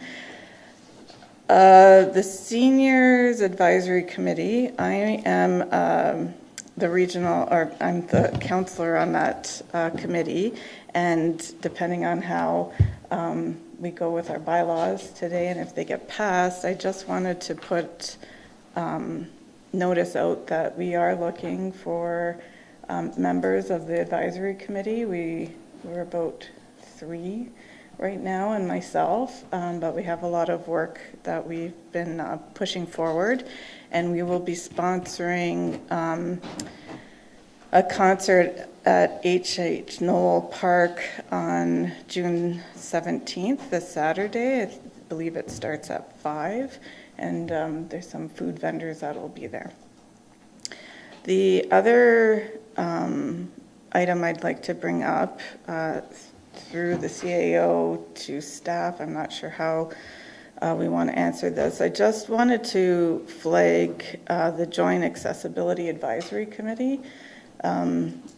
Simon has provided an update that Mary Murray, our representative on the committee, will be providing some updates, but since my time in council, we haven't had anything thus far, and I've searched on our website, and I find it difficult to navigate where the city is as a whole, like in terms of its deficiencies and where we need to make improvements, and knowing that 2025 is just around the corner. If at some point that we could have a report or an update provided as to what we have planned going forward, I would appreciate that. So with that then, Scott, having a presentation as opposed to a report is probably the best from our representative, which is Mary. So if you could let council know in the by the end of the week what meeting that would be at, just so everybody here knows, so they can prepare their questions. Go ahead. Well, through your worship to Councillor Aquilina, that's exactly what I was going to say.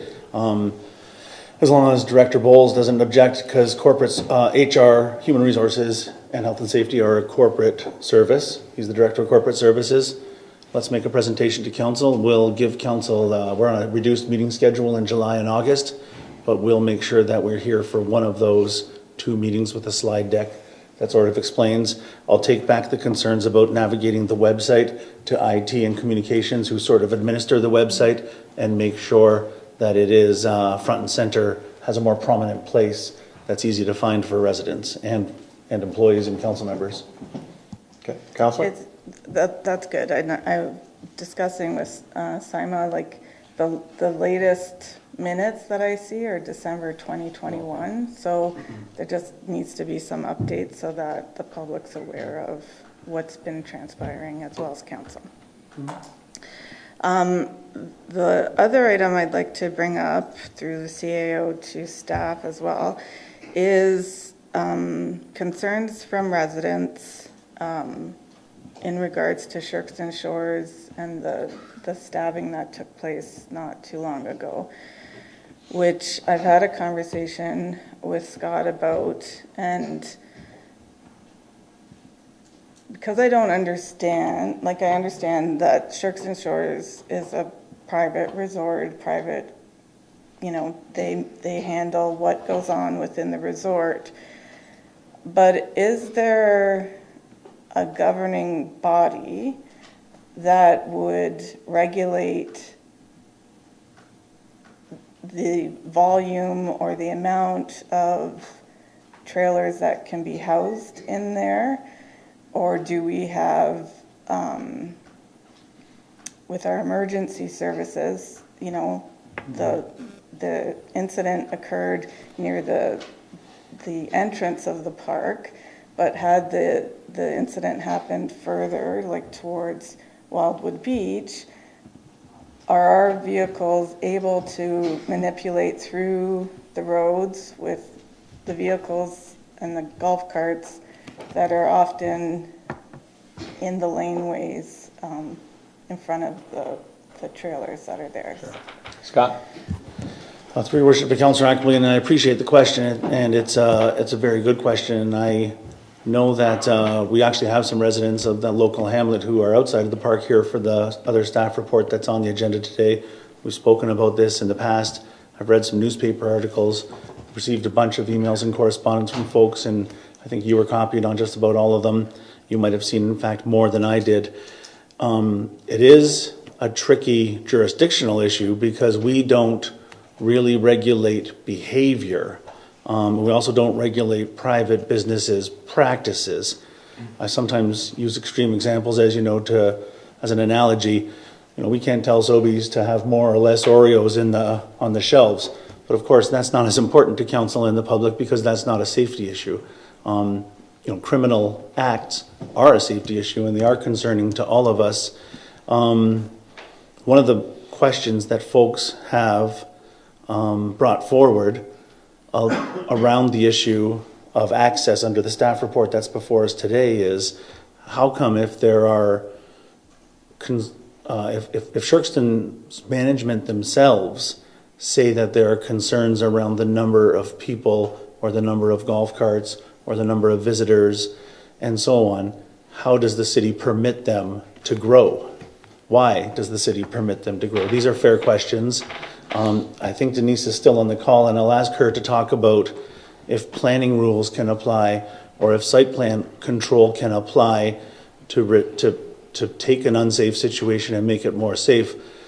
I'll also, through the mayor, if that's okay, ask Fire Chief Lawson if there are concerns around emergency access, police, ambulance, and fire. I know we speak for fire specifically and not those other agencies, but how exactly we can use municipal tools, which are different than provincial tools and police tools, but how we can use municipal tools to address, something that's a paramount concern to council as well as the folks who are the immediate stakeholders. That's the residents of the hamlet as well as the I don't know what they're called, unit holders or owners of units inside of the resort.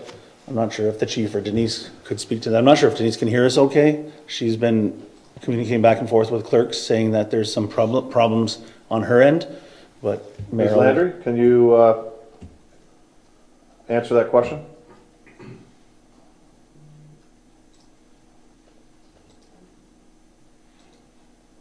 Text her. Scott, you want to go first then? Yeah, through the mayor to council.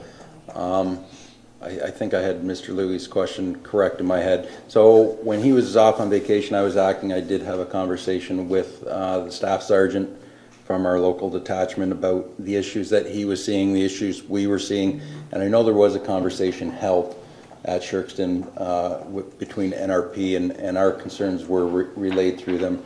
They've been relayed a few times. So while, like the CEO said, I can't speak for all emergency services, but I can say for fire, we have different protocols with Shirkston. You might not notice it, but when you go down Empire, there's gates that can be opened. We don't always go through the exact, where the customers come through. There are other emergency access points that we do enter. We have talked to Shirkston about access issues, golf carts, how many there is, and they have done a pretty good job. I can't say that we don't get delayed, but we do get through to any emergency. I will say my biggest concern about delays are speed bumps, because we do have to slow down for those. They are tough on our trucks. If you've got 3,000 gallons of water, it is tough on our equipment, the speed bumps that are within Shirkston, and if we did some other calming within the city streets too. But right now, I think there's a few more access points coming on that we can do. Shirkston security always meets us at the gate, escorts us in, so we do have the quickest route. And many times they've already cleared a route with another security vehicle ahead of us. I'm confident to say that we haven't had a major incident yet. Not saying that can't happen down the road. Thanks, Chief.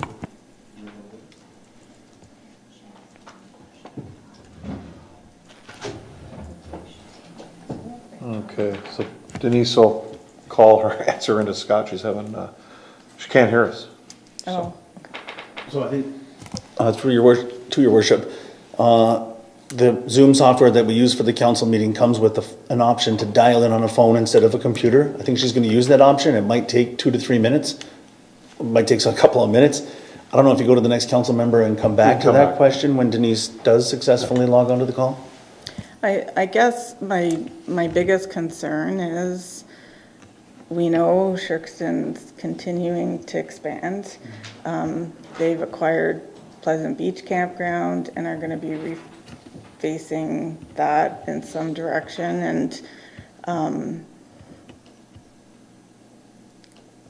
you know, we have an obligation to our residents in Port Colborne, whether they're permanent residents, seasonal residents, temporary residents, and I think the incident that happened is a wake-up call to reflect maybe on procedures that we have in place, and if there's something that the city can do to regulate the volume that's going into the park. It impacts Empire Road, it impacts the community in general, and I'm concerned that even though it's a private company, there has to be something that the city can put in place that can regulate this somehow. I'm not sure what the answer is, but those are my concerns.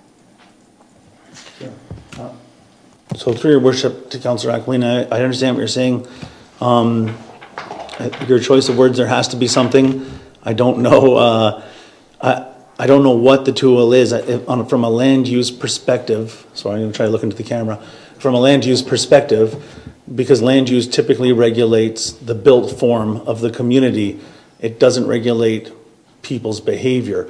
I share the same concerns that you share. I think any kind of applications to expand should include traffic, sort of studies or information provided along with the application that shows how the numbers of people who gather can be accommodated safely. Maybe the best course of action is to have something on June 27th, since we're having this technical difficulty here.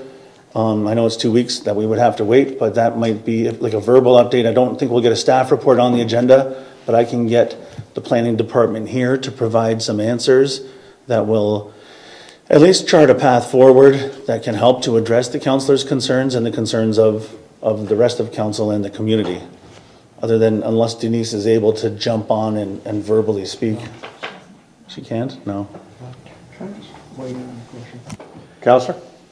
I'm just wondering, through you to the chief, when we do planning applications for expansions, we circulate to departments for comment. I just don't know, do you act as a window for police and EMS? Because I wouldn't think they're normally circulated on a planning application. So are they indirectly involved or not at all to the best of your knowledge? Chief? Through the mayor to Councillor Bruno. To my knowledge, I know the region sits at the table, so I don't know if they speak on their behalf. As far as I know, their input is not there. Okay, thank you. Okay. So with the planner not being able to log in, is that okay for the next meeting? I won't be here for June 27th, but feel free to Okay, and then provide the update. But she can get back to you between now and then anyway, Yes. so. Yep. Okay, we'll have Denise do that. We'll make sure she gets that. Okay. Anything else? Okay, thanks. Councillor Borgray. Councillor Baggett. Thank you, Mr. Mayor. Just one item, and it's a big thank you to Curtis Dreyer, Manager of Roads and Parks Operations, and Ian Roberts, our Supervisor of Roads and Parks. My first year on council, I tried to get a truck unloading zone on Catherine Street.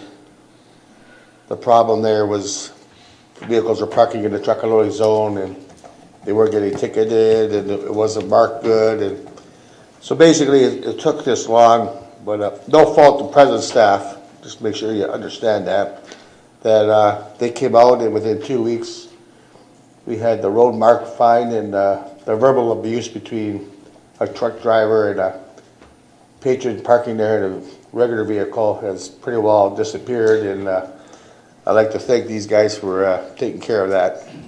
We don't need more road rage around here. Thank you, Mr. Mayor. Thanks, Councillor. Councillor Bruno.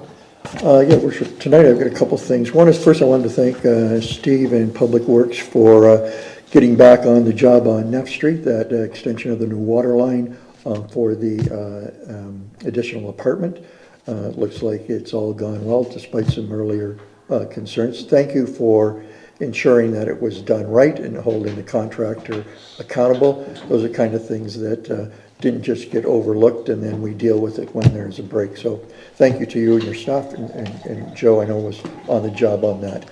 I have a question for Denise, so perhaps I'll just say it, and if she can hear it, great. If not, I'm sure the CAO can pass that along. I'll put this in a more formal one. I just sort of jotted down notes. What I wanted to look at, despite the trimester reports by department heads, was something that was just an information item that could come back to council.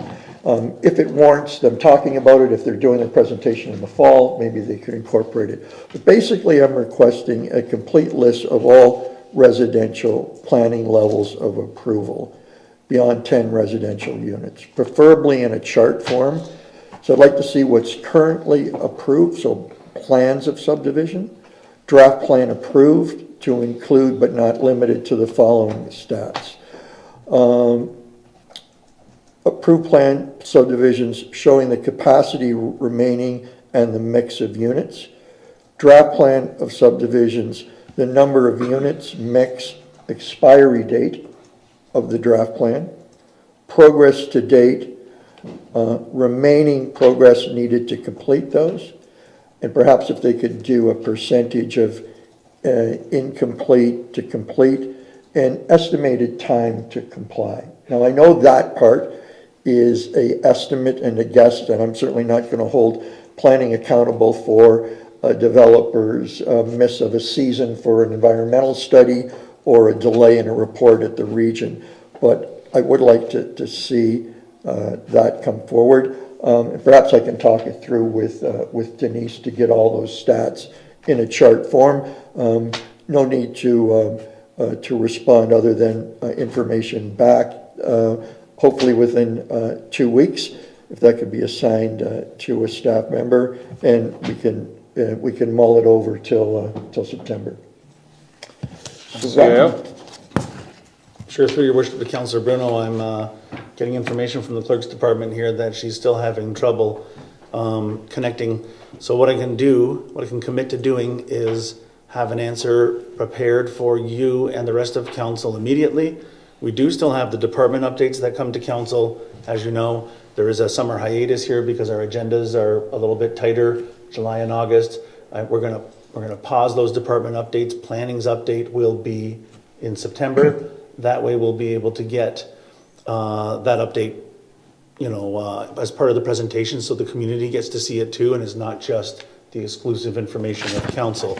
So if that meets the councilor's objective, we'll get an immediate answer to council and an eventual answer publicly given at a council meeting. Councillor? That would be tremendous. Thank you.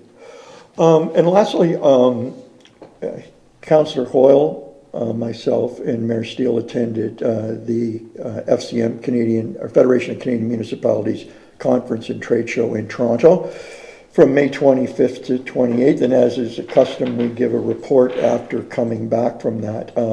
Just wanted to, preface the comments that a lot of, I think the things that we pick up at that take a while to gestate and come back to us. I know there was just a recent meeting from a group that we met a year ago in Regina. They did a presentation to staff with regards to some potential substantive savings in our water and wastewater volumes and maintenance. So hopefully that will come forward and that proves fruitful. My goal always is to go to a conference and come back at least with enough stuff that paid for the trip and the hotel room and that. And certainly in the past we've been able to do that in a big way. So sort of my brief report is kind of purpose, process, payoff. I think I just told you the purpose. The process was we certainly listened to national leaders speak, the Prime Minister, leaders of the two of the other three parties and Melissa Lastman representing the official opposition. Also attended a number of workshops. Highlight ones would be innovation ecosystems. This is really a Toronto thing, but I'll get to it. Leading incubators and accelerators, which is basically kind of the stuff you see in San Francisco. Groups come together of students doing a lot of tech stuff. You know, venture capitalists come in, they like their project, they provide them money, but then those companies need to go somewhere. And the place they should come to is Port Colborne. So, particularly with today's economy where having a great place to live and recreate, you can do the kind of stuff that they do. So I've made an important contact there to kind of give us the post-venture capitalist list of people that are coming out of 111. Besides the study tour, and I'm sure we'll be walking over each other with Councillor Hoyle mentioning it, but sort of the payoff for me is those contacts. So just sort of, I had sort of a top 7 that we hit. At the smaller end, councillors will be receiving Municipal World, which we used to receive. It's a trade magazine for municipalities. So look for that in your mailboxes. See, what have I got here? 2. 2 was the one I just spoke about with the venture capitalists. That was part of the study tour. 3 was Operation Lifesaver, which is basically, if we join this group, they'll provide us all the signalization, signs, road marking, pavements, anything to do with railroad, free for our public works staff to post at all railroad crossings. So I'll pass that on to staff. Data Visual and Televec is a company, no offense to our WeeStream people, but Mayor Steele talked to them a lot. Basically, they provide an in-house service that the clerk's department could run to do all that we're doing, and a different set of PA, and basically the payoff would be about 1.5 years, 2 years, I think, if I'm not mistaken, Mr. Mayor. So I'll pass that on.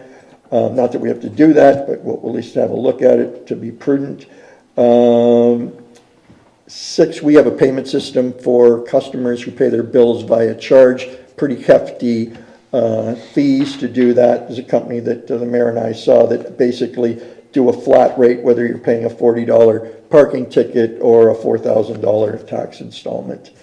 5 is CAMA, which is the CAOs of Canada, have an association. They've come up with, from an HR perspective, a unique way of evaluating CAOs across the country. So I'm thinking it's something HR should look into. CAOs comment. Basically, it's a scoring matrix that is a level playing field. So if a CAO wants to come here, if a CAO wants to leave here, they've got a score that everybody else uses as a benchmark, same kind of questions and that. But I'll leave that to HR to dig into. And finally, the one that I think may have the most payoff for Port Colborne, we're all about water, wastewater, water, wastewater, water, wastewater, is made a pretty good contact with an advisor at FCM Funds, which has a new $1.8 billion fund coming forward. I've invited her down here to meet with senior staff as to what our issues are. And these are the folks that help award that federal money. And so if we can understand the best way to present projects, we maybe have an edge over somebody else. And if that edge pays off once, it could mean millions, but we won't know till we try it on for size. So that should be coming up if we can coordinate a date. I'd like to do that sometime before Canal Days. She was very impressed with the Port Colborne story, what we've done innovatively, what we're about to do, and how to get there. So I'm hoping more on that to come, hopefully. And that's all I have. Great. Thank you, Councillor. Councillor Danch. Thanks so much. I've got a few points here. Probably going to be pretty boring after what I've been listening to. I guess for Steve there, we're gonna look after that fence along the walk trail there that's been, had all the tie wires cut and stuff like that.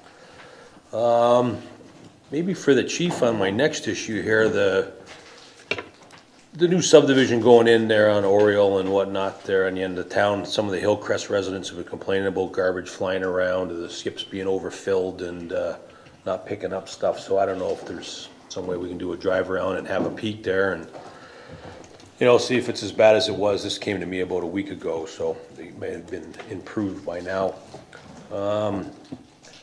As the mayor stated, we do have a new sign up in Lock 8 Park. It says Port Colborne, and it looks pretty friggin' fantastic. It's multicolor. We're gonna have some training for some of us Main Street business owners on how we can change the colors, so people have, I don't know, you name it, we can make that thing do all kinds of different colors. If you want it red for Canada Day and green and red for Christmas, we can do all kinds of stuff with it. And certainly a good photo op for a lot of people, so looking forward to that down the road. I think we spent about $30,000 on that through some funding through the government, so looks pretty good actually. I go back to Steve again. You guys are doing your sidewalk replacement there. Can we look at the entrance to Vimy School? Those sidewalks have been busted probably since they tore down Vimy School. They're all cracked all over. I don't know if it's on your hit list there, but I would appreciate it if you could look at that. And then going back to what Steve said about the speeds and stuff like that, residents down on Clarence Street in Wood Lane there and that, they're just all up in ears there about the speeds.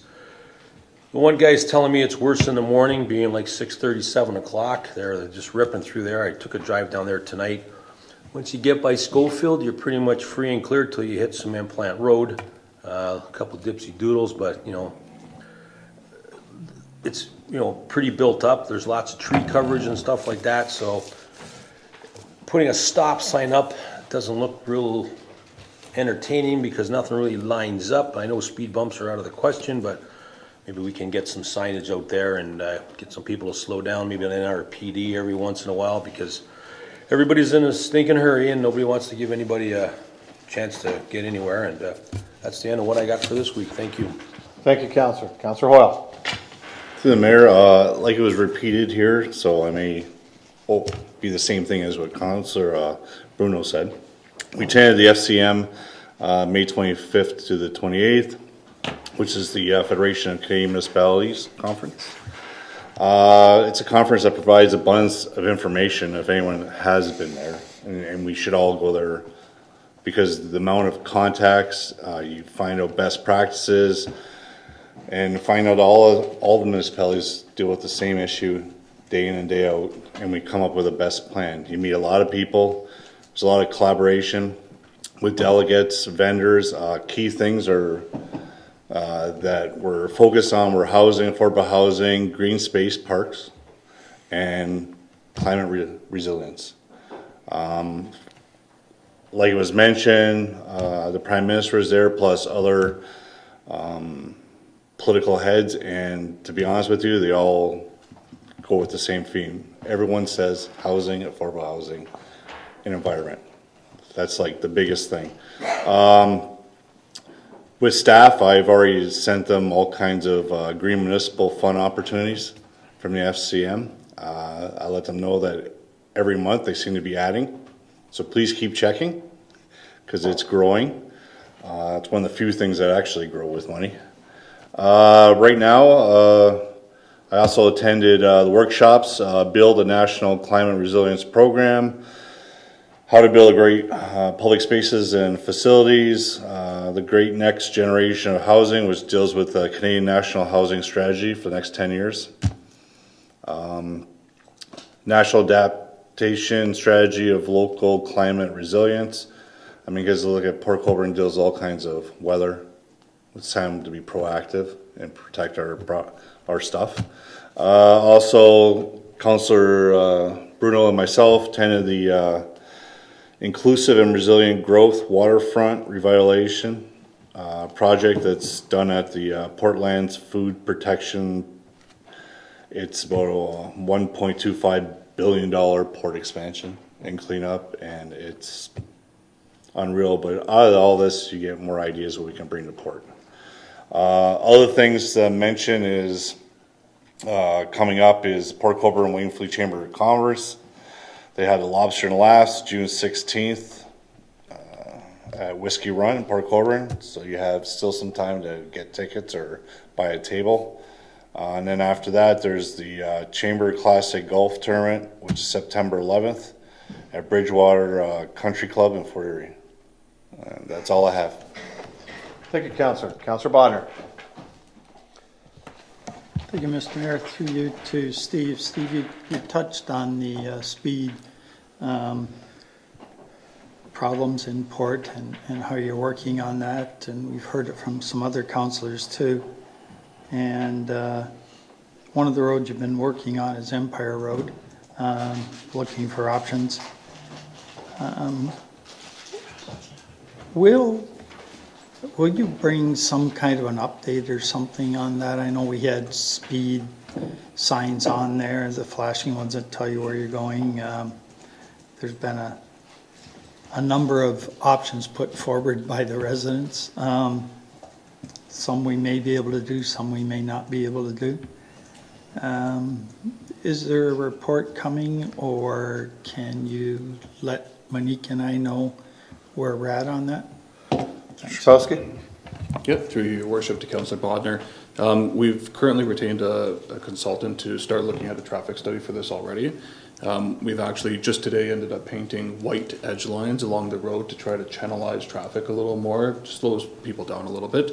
And what I would suggest at this time is we could run through the traffic study, and then based on the outcome of that, staff move forward with implementing those plans.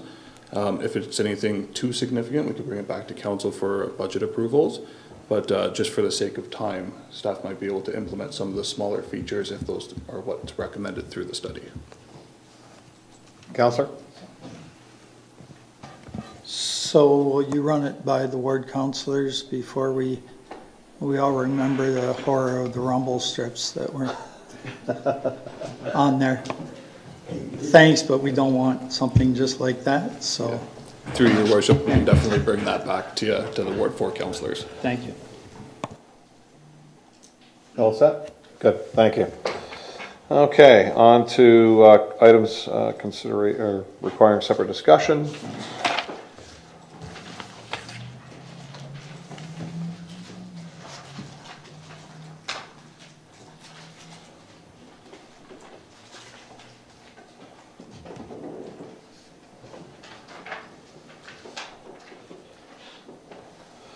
So our first item is 8.1. It's the access to Shirks and Shores under easement report from the Office of the Chief Administrative Officer.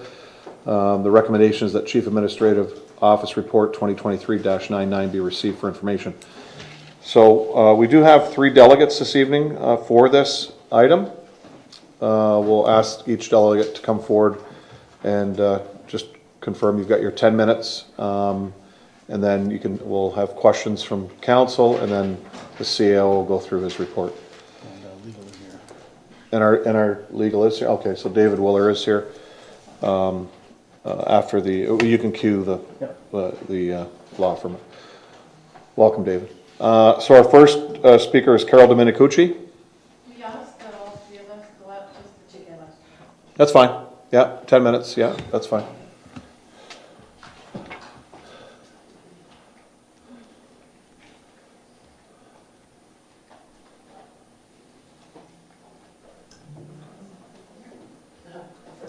Just press the red button. Oh, there you go.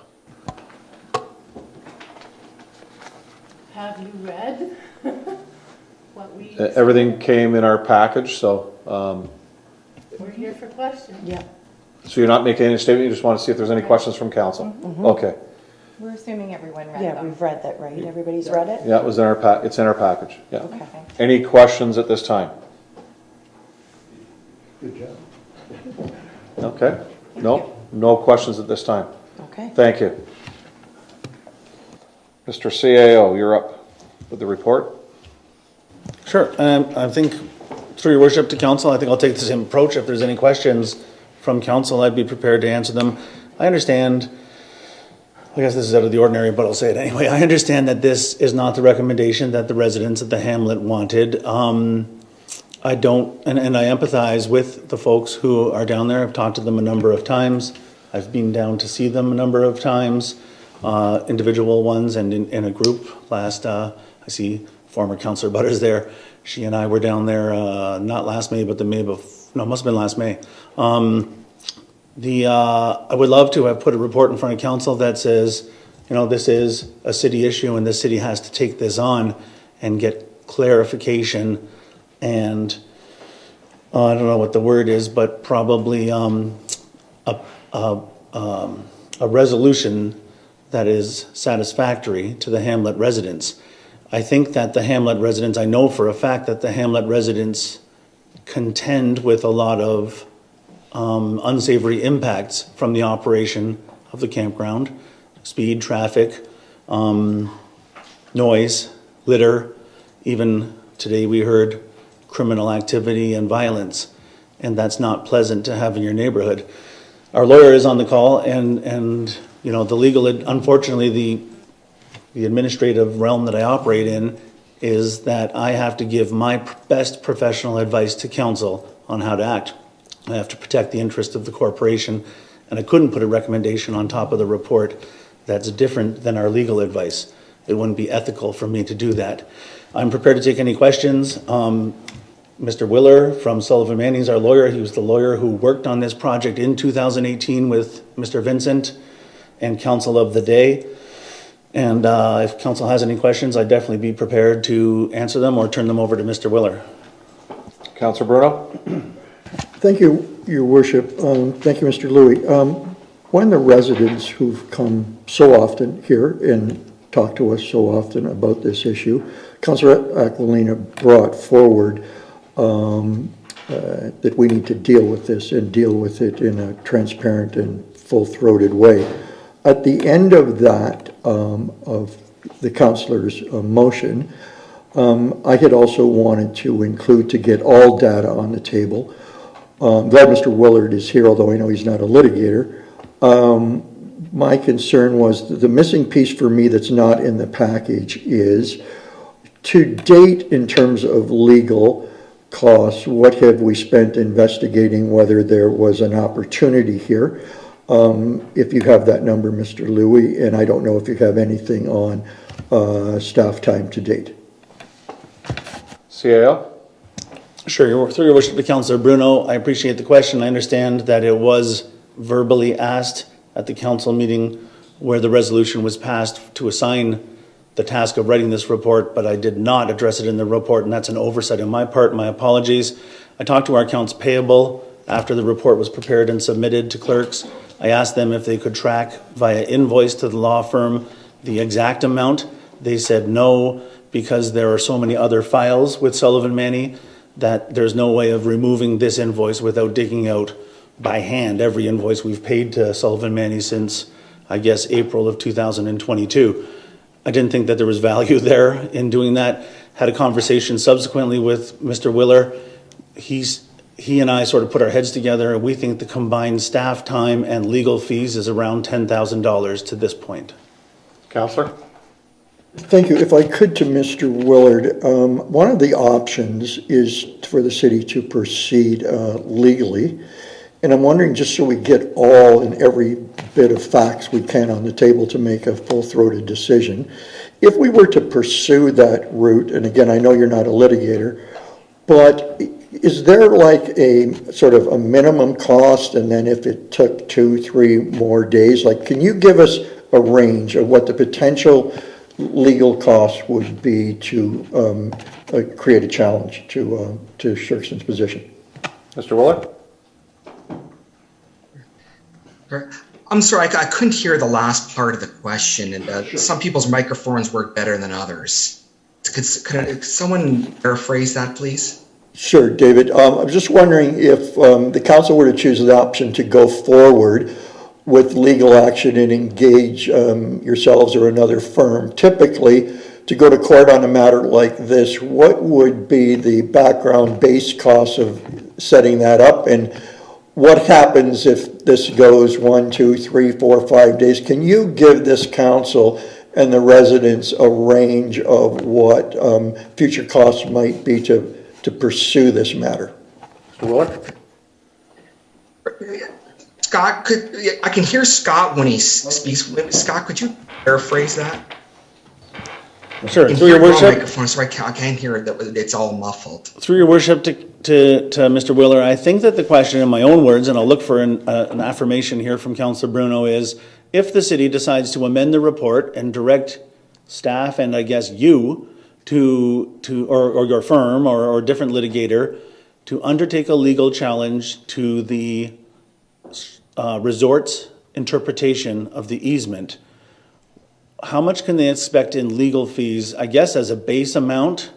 And how much could they expect that to increase by if the court hearings, like is there a per day, if it was 2 days, if it was 5 days, it was 11 days, how much that would escalate by as the case proceeds through the legal system? Is that fair to say, Councillor Bruno? Yes. Okay, thank you, Scott. For some reason, I can hear you clearly, but not Councillor Bruno. But I can hear you clearly there. It's just the way the microphones are, I'm sure. So, if this were to go to court, and you could challenge or ask for an interpretation as to what this easement means, or bring forth an interpretation. I'm not a litigator, but if a litigator were to bring it, my estimate, you're looking at around the $10,000 to $15,000 range. Anytime you go to court or turn this into a formal legal process, there's always uncertainty as to what could the fees be. It depends how much the other side, shirks and stores, what type of defense they put up. Like I said, that would be my guess as to fees, but could it be more than that? Absolutely. Anytime you go to court, there's always that unknown factor as to how long something will be and how costly something will be. Councillor? Thank you. I think that, while you might be surprised at this, I don't think that's a lot of money to do the right thing. Having said that, now that I'm armed with that, is it the right thing? So I'm certainly not going to throw the council of the day under the bus. I wasn't there. I don't know why they made the decision that way, but they did, and that is their decision. I'm sure they had good reason to at the time. What I'm concerned about is, in this case, now that I have those numbers, not the amount of money, and it's very difficult to speculate whether we would win or lose on behalf of the residents. What does give me pause, though, is if I now look at all of this information, I don't know what the investigation that Mr. Louie's done, the information in his report, the fact that we, at the time, went into these negotiations with Shirkston with counsel. The other side had counsel. There was a public meeting. We got advice from the lawyers. Mr. Louie, I don't know if you have any other information that we don't have that's come subsequent to your report. If you do, that would be great. But I'm trying to see, we have our own lawyers with our own CAO and the council of the day who were privy to all of that, and they wrote up a contract or an agreement. And now we've done the right thing by going back to our lawyers and asking them, is there a good case here? The legal advice is no, as Mr. Louie has alluded to. Correct me if I'm wrong on that. And so this would involve either re-engaging the law firm to find another way they think to pursue this matter, or hiring a new law firm that maybe has the expertise or a different opinion than our city solicitors do. I'm very empathetic to what's happened to the folks in Shirkston, and having had some history there when it maybe wasn't as giant a conglomerate. A lot of the control was local, and I think efforts were made to do that. But now I'm faced with having all this information and understanding that our lawyers don't see us having an opportunity. We went there with all the resources, consulted with the public. Obviously, it didn't work out what the written word was, but we signed to that. I'm trying to find a way to find relief that isn't about the money, but it's about what's another avenue that we haven't researched. I mean, I can't imagine being in a courtroom saying that we hired counsel, we did a public meeting, council voted on it, there's a written contract, and our lawyers don't think that there's a case to be made here. And to go forward, does that give you false hope? Does it give you satisfaction, and then we come back and this is a dead-end street? I mean, for me, if I thought there's always a will, but is there a way? And if I thought we did something we could improve on or could do differently, I'd be willing to take the risk on behalf of residents. But I can't find my way in Mr. Louis' report, and in everything I've seen that Council of the Day did and the research we've done. I don't know where to look for a new or alternate answer. I'm always open right up till the vote, but at this point I haven't heard anything that would say we should go forward. I would need something more than I have here to vote in the affirmative to go forward. Thank you. Thank you, Councillor. Councillor Bagu, then Councillor Aquilina. Councillor Bagu? I'm good, Mr. Mayor, thanks. Thank you. Councillor Aquilina? Thank you, Mr. Mayor, and thank you, Scott, for the time that you put into this report. I do have a few concerns about the report, and the concerns stem from what seems to be a consistent lack of collaboration with the city and Sherkston Shores. And so we have asked, and I've gone through several previous council meetings, including the public meeting, and other meetings that were held back last spring, where Councillor Desmarais has indicated that, you know, there needs to be a written report in terms of the access for people with mobility issues. And so, yes, they've provided a written report to you, but it's basically just a statement. It doesn't address any of the specific issues, any of the,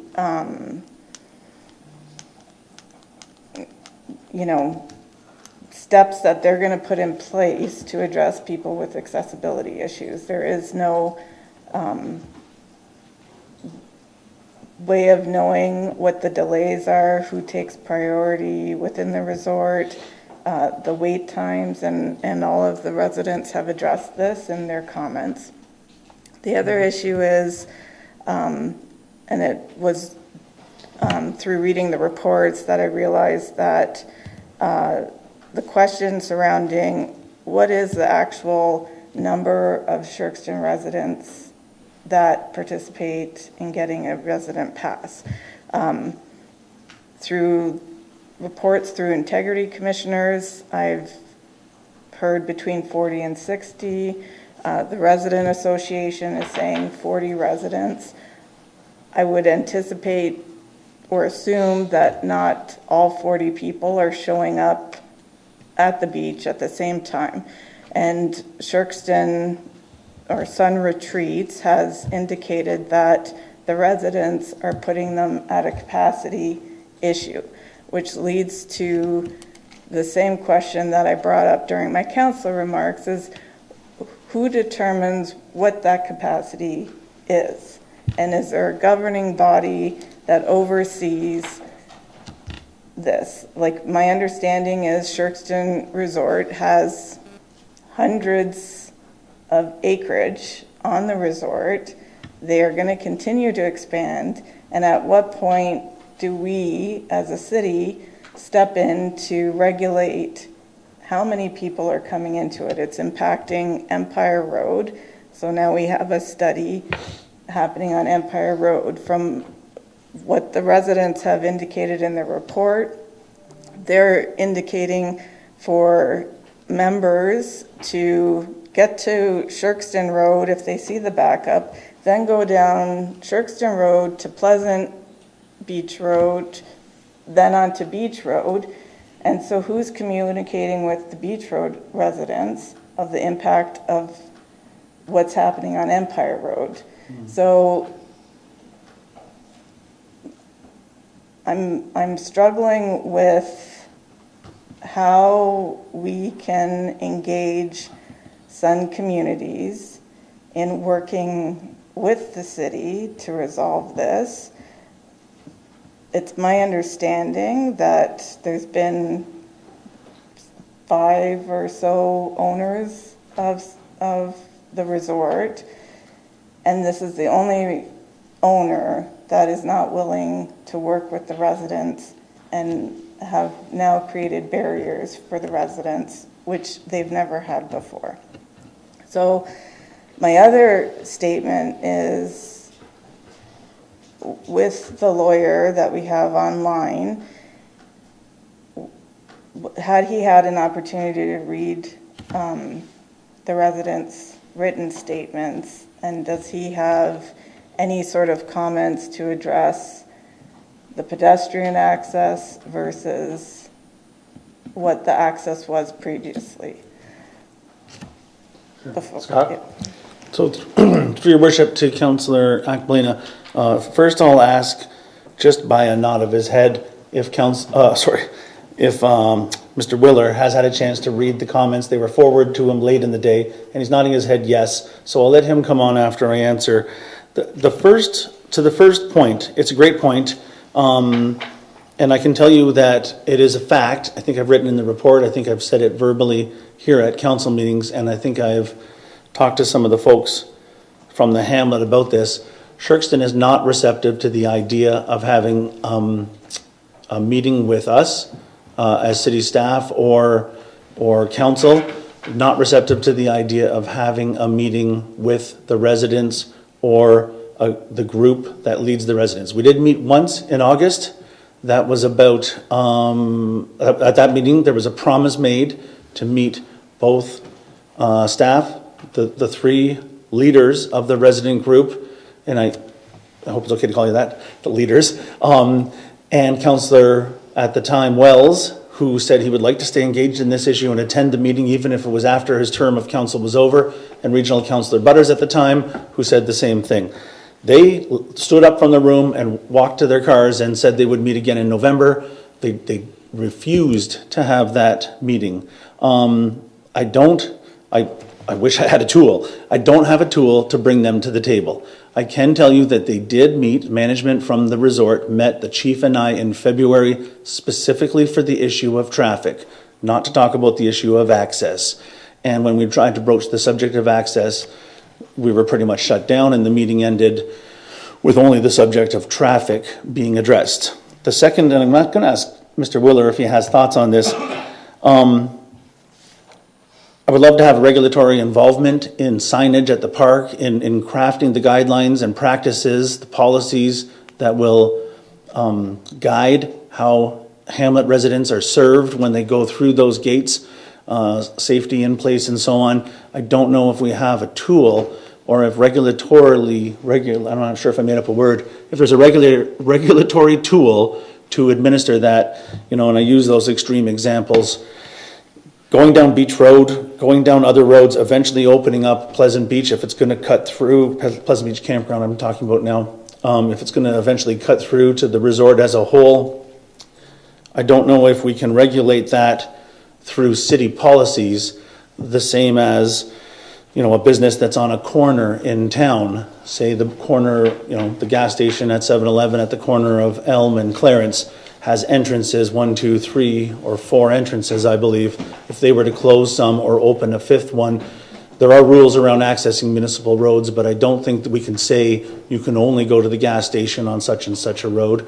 I also don't know if we would engage, I think it would be incumbent on the owner of the business to engage the residents that they're impacting with their business practices.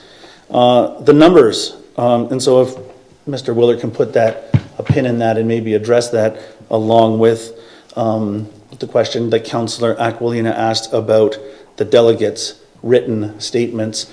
Before we get to Mr. Willard, the number, I did, after the report was submitted to clerks, have a follow-up question, and for those who haven't seen it, the report says that Shirkston management did not provide the number of users who access the resort under the easement.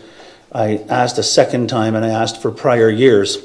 It was kind of a bit of a red herring on their part because it was April. The park wasn't in fact open, so there was no number to provide for 2023 in any event. I asked for historical numbers, and I asked for numbers so far this year when I talked to them after the park had opened, and they said they don't have that information. In any event, I think the number must be small. I think 40, 50, 60 users is a small number, and I can't believe that on a population of give or take 20,000 users, 40 or 50 or 60 people accessing the park under the easement is a security concern or a safety concern or an impact on their services. I agree with you, Councillor Aquilina, and the residents of the hamlet who have prepared these submissions to council. But I don't know if we have a tool. And so I guess I'll defer to Mr. Willard to say if there's a way that the city can insert itself into their practices to say that's just not right, or you must come up to this level for a better practice or a best practice in their operations. Mr. Willard? Thank you. So just to go back in this, and that the agreements that I was involved with in 2018, dealing with the sale, the closing and sale, the road allowance lands, the access agreements, those agreements are really just limited to the use of the access ways.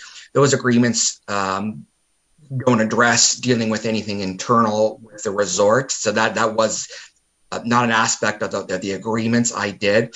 What I can say to, just to speak on a broader level about those agreements, the access easement agreement was to allow access from those in the LOS 1RO postal code through the access ways to the beach. And it does say in there it is restricted to pedestrian access. That was something that was involved in negotiations early on. When I worked with Mr. Vincent, it was in the council, was in the report to council. It was approved on that basis, so we negotiated the agreement on that basis.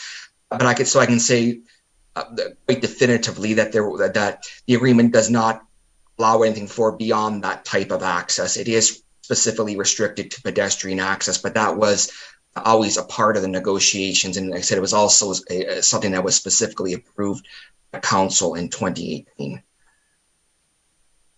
Mr. Louis? So I guess through your worship to Mr. Willard, do you have any comments on if the city can, so in the latest letter, which is attached to the report, and I think I've circulated to you in order to get your advice, the corporation states that they will allow access under the easement and they will accommodate disabled visitors from the hamlet with a motorized, like with an in-house motorized solution. Can the city require them to publish, I don't know what it would be, guidelines or practices, how that would work, policies, even post them on site or distribute them to those folks who are going to avail themselves of that service? I think that's part of Councillor Aquilina's question. And the second one was just generally, if you have comments on the delegates' written submissions. Mr. Willard? Yeah, but I mean, again, like the easement agreement is a fairly limited application.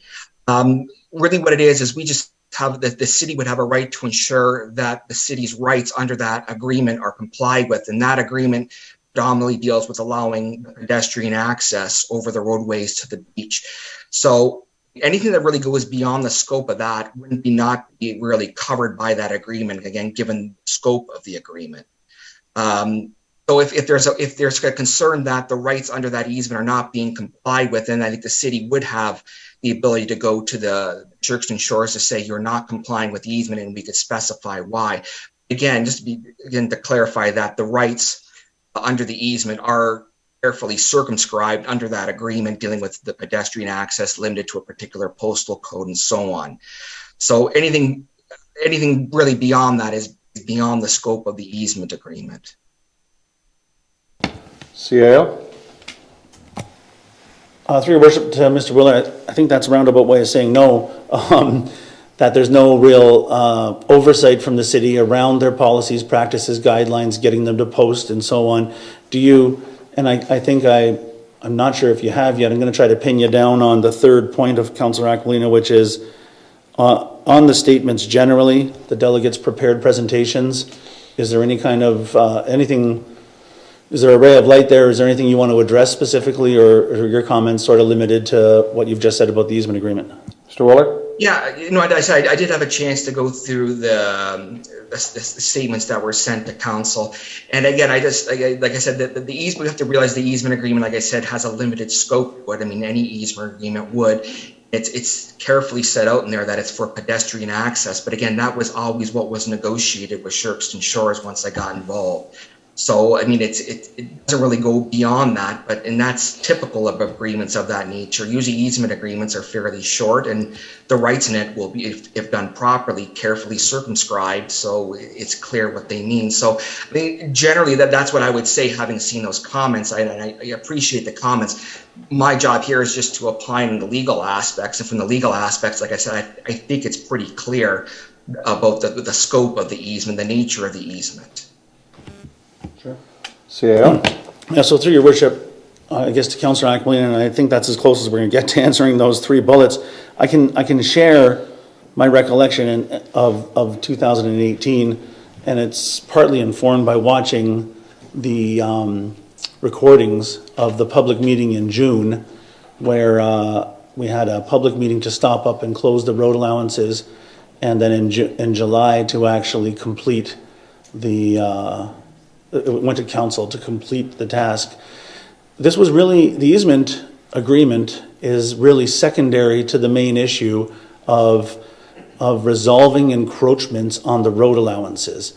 And so when I first started working here in 2015, a few years before that, I was challenged with the task of resolving encroachments on Empire Road as it was within the boundaries of the resort.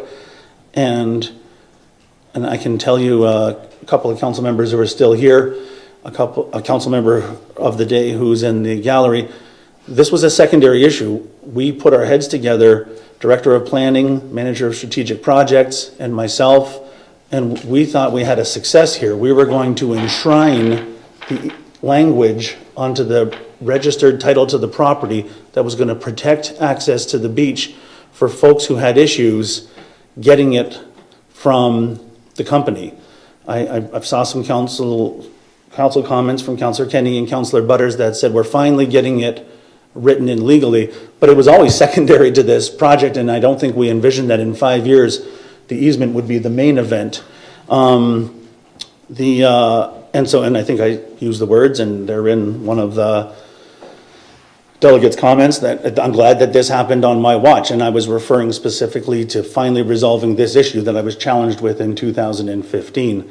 I can't speak to the intent. There are mentions by Councillor Butters and Mr. Vincent of getting to walk to the beach in both meetings, June and July. There's recordings of them. I brought them to the meeting, but I don't think it's necessary to play them. Where we sit today, the wording does say pedestrian access only, and Sherkston is refusing to budge from that position, I guess. Counselor? So I have 2 points.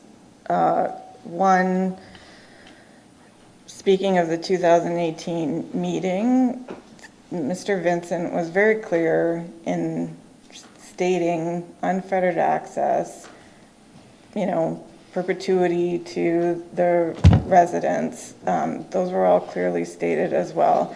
And I can't guess at what his intent was, but I would think that he was leaning towards keeping the same access that the residents have always had.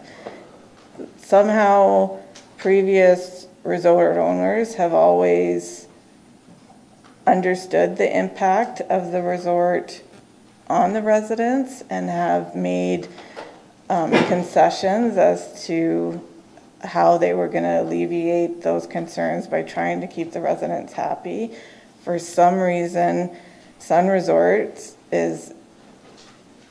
was complying up until 2022. I don't know what happened in 2022 that changed their mind, but I'm concerned with the fact that this is a resort that is continuing to grow. It's going to continue to have impacts on the residents, and they are reluctant to work with us. The other point is in relation to the report or the statement that they've made in regards to mobility issues for residents going to the resort, is the fact that this is something that we're going to have to negotiate with them every year. So every year, I'm going to be coming back to council or whoever's in the Ward 4 representation of these residents, and I don't know why that's the case. What is going to satisfy the resort when we're talking 40 potential residents, not all coming at the same time? Why this is something that can't be put in place and can't be just in place instead of having to renew it every year. So I would like to amend the report and So, put... Counselor, before you do that, this is only questions at this time. Okay. So we will put a motion on the floor, then I can come back to you. Okay. And then debate can happen. Okay. So, Okay. So, any more questions? No, I don't know if I keep asking questions, I'm going to end up with the same results. But I'm trying to understand why this owner is so reluctant to work with the residents. And it's just going to keep resurfacing if it's not addressed. Okay. Further questions? Councillor Bagu. Thank you, Mr. Mayor. Sun Retreats, what's their ownership? Are they at the top, or is there just a subsidy of another company?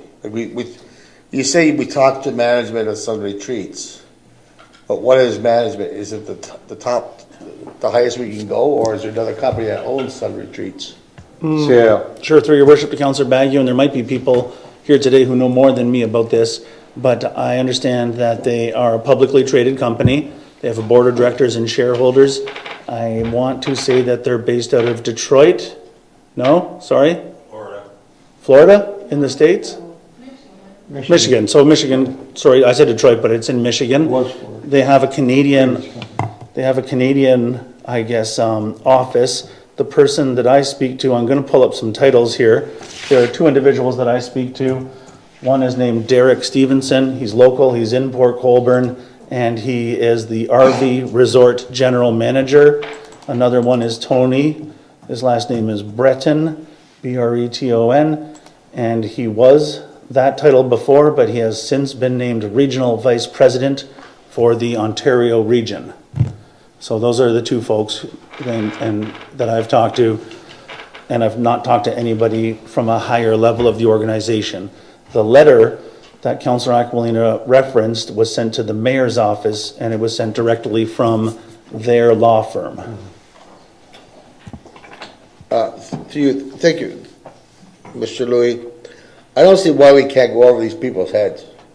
Like, they don't want to play ball. Like, maybe it's time for a street dance on Empire Road. We'll close the street off and have a street dance for the residents on a whole weekend. Maybe they'll come to the table then. But I think you got to try more to go above these people's heads. They seem to be arrogant and not willing to cooperate with the city and the residents, which is, to me, super important. And I would love to see we go after to hire people than these regional or Ontario management people. Let's go to the board of directors, see what they say. Mr. Louis? So through your worship to Councillor Bagu, whatever motion and direction I'm given here today, I will follow. I have a sneaking suspicion that these folks who are local are working on some kind of advice from their head office, because as Councillor Aquilina referenced, there's been a change here in practice. These residents who are here and who have who are represented, who are not here, who are represented by these folks, have had the carpet pulled out from under them and have had changes as recently as 2022. And Councillor Aquilina's question, and I assume was rhetorical, because I certainly wouldn't have the answer, but the question is, what has changed? And I wonder if it's corporate direction, but that would be speculation on my part. I'll do whatever council directs me to do in terms of going to another authority, including the board of directors. I'm not sure. The last thing I'll say is if Mr. Willer has any advice to Councillor Bagu's question. Mr. Willer? Just to make sure I heard the question, this is about who you can approach for the resort? Correct. Yeah, I mean, here's I guess the issue is that, so like under the agreement, again, you have to say, is there anything they're not complying with under the agreement? If not, then, we could go try through their lawyers, who I dealt with before. I don't know if they're still using them anymore.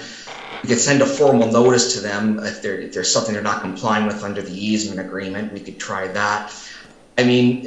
For other matters that go beyond the easement agreement, it's hard to say. We'd have to find a legal basis, be in touch with them. If there's bylaw issues or something like that, that would be different. But I said under the agreement, we'd have to find something where they're not complying with it, or if they gave a representation on something, we could follow up. Like I said, there was representation, there would be accommodation for people who had mobility issues. If we feel they're not meeting that, we could follow up with their lawyer or send in a formal notice under the agreement saying this is something they promised to do and we would expect a response. Those are the only really legal things that I can think of as the ways to escalate it. So, Mr. Willer, the law firm that sent the letter to City Hall to my attention to bring it forward to Mr. Louis was Learners out of London, Ontario. I don't know if that's the same firm. No, it was a firm in Toronto I dealt with before. It wasn't them, but it doesn't matter. That could be something we could approach them on if they sent the letter. I haven't seen that letter. I think I've seen it paraphrased in the staff report. But if we feel like they're not complying with terms of what they said they would do in the letter, sure, we could send something back to them. Okay. Further questions? Councillor Danch? I feel for what goes on there, but are the residents looking for a no charge into the park? Or is it a matter of maybe having a membership and paying a family fee? I don't know if that's a part of maybe a way of satisfying and giving you guys a badge when you're in there so they can keep track of you or something? CAO? For your worship to Councillor Danch, I'm not sure if one of the delegates wants to return to the podium and maybe address this if I address it wrong. My understanding is they want access maintained the way it's always been. Why is there any change? And I'm asking this as a rhetorical question. Why has there been any change in what they've traditionally been able to do, enjoyed, was the word I would use, historically? I think the easement specifically permits access to the beach. I So it's not, you can go to the store, you can go to Boston Pizza, you can go to the quarry, you can go to the pool, but I don't think that's what they want, although that might have been permitted in the past too, on a sort of ad hoc or informal basis. I think the germane question here that the folks are asking, and I'm not trying to put words in your mouths, is what's changed? Why do we have to have a change? Why can't it be the way it's historically been? There is no charge. It's Oh, free. it's free. It's free. It's free to get in. Yeah. So I just wondered if maybe that would appease Sun Retreats if the families had a membership. I mean, they own the property, they're paying the taxes. I hear of people that are paying $12,000 and $14,000 a year for a trailer in there to be there. And I know you guys live there and you're putting up with all the nonsense, but maybe if we could satisfy them with a $25 a year family fee and entertain something like that. Just a thought. Further questions? I think Mrs. Tamakuchi wants to come to the podium. Is that okay? Yeah, it's got to stay on point though. We're staying on point here. Yeah. Of the few of you who were on council, Frank, you were in 2018 when this easement was created in order for the residents to access the beach through those gates, never having a charge, never, in perpetuity, being charged to go on the beach. That's what you agreed to in 2018 for us. So thank you. I don't know why you don't get that, but that's... I get it, but those people own it. No. Okay, we're not, excuse me, getting we're not going to argue here. No. So I'm glad you clarified that though, because it was free and in perpetuity to walk in, so. Okay, further questions? Councillor Bruno. Not so much a question, but in this case, a comment that will probably lead to a question from somebody. One of the things we wanted to do, and I know you desperately want this, is to bring this to a head. So now tonight we have this report, and now we have Councillor Bagu suggesting an alternative. But that's not you suggesting the alternative. So in order to bring this to a head, this report talks about accepting the easement and there is no other conditions. Councillor Aquilina, it was talking about the 1-year renewal of the accessibility agreement. She's talking about why they won't talk about there's only 40 people, and I agree with that point. I guess what I'm trying to understand is, do we go back and ask that question and then get a new question? I think you and everybody here wants to put this to bed. What's then left? I mean, you can protest, you can do all the stuff that you talked about outside of this report. But what I'm trying to find out is, if there's a new path as a result of what you heard, and if there's a new path from your letter, is that it? Or where does this end? I mean, one way to end it is we go to court and we take option 2. That gets the whole process going. The other one is, out of this meeting, you've found something in this discussion, and maybe it's the points in your letter, to pursue. But what if, at least if that was pursued, it's not lawyer, it's trying to get to somebody at Sun Resorts. I mean, my take is on this, that your Canadian law firm is representing the Michigan Corporation, and that probably, well, I wouldn't say probably, they're not going to be, the locals aren't going to be authorized to spend money at the Canadian corporate lawyers without somebody at the top signing off to that. So, can I be sure that people in Michigan know this? No.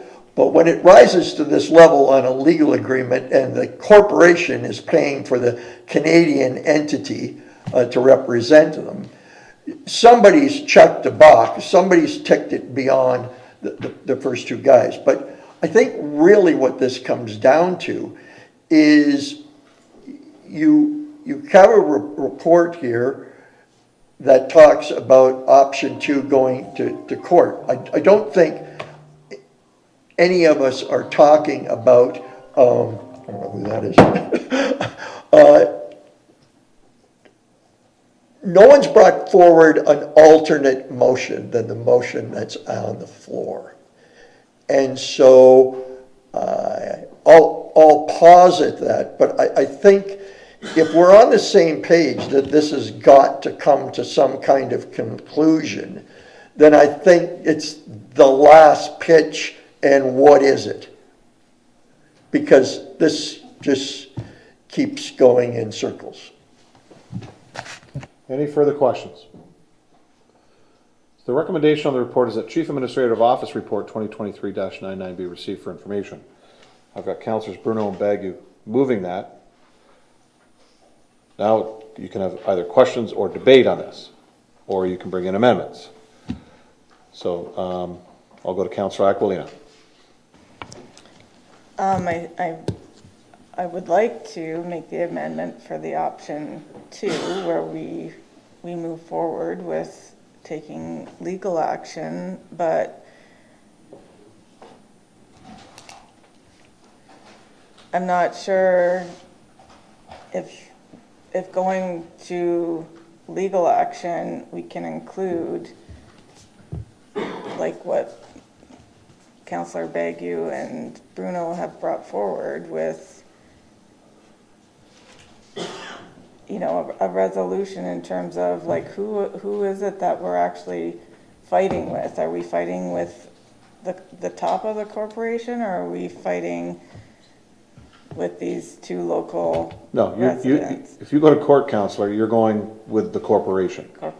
No, I'm sure these people would be involved in any lawsuit because they're the local reps, but you're going with the law firm that they choose, whether it's Lerner's or the firm out of Toronto that Mr. Willard dealt with in the past.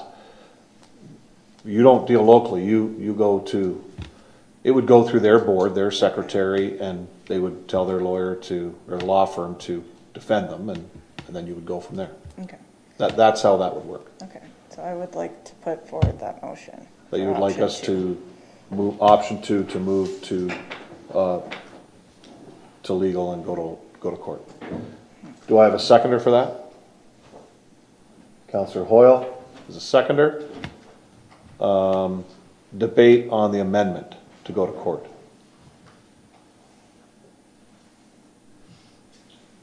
Seeing none, all in favor? All opposed?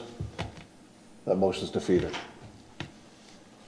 So we're back to the main motion of receiving the report for information. Anything further? Councillor. I think these people deserve sort of to receive, well, let me ask the clerk or the CAO, because I'm not one. What does receive mean and implicate versus an up or down vote of we're not pursuing this? Is there a difference? Madam Clerk? Want me to do it? Okay. Mr. CAO. Through your worship, Councilor Bruno, I think to do nothing is to decide, you're still making a choice. You're making a choice not to pursue legal action, to really have this issue die on the vine. Excuse me, I'm going to cough. If council wanted to consider this again, if new information came forward, if council wished for another staff report or another legal opinion, pursue things with another lawyer after that vote is taken and carried, if it's carried, that would require a reconsideration.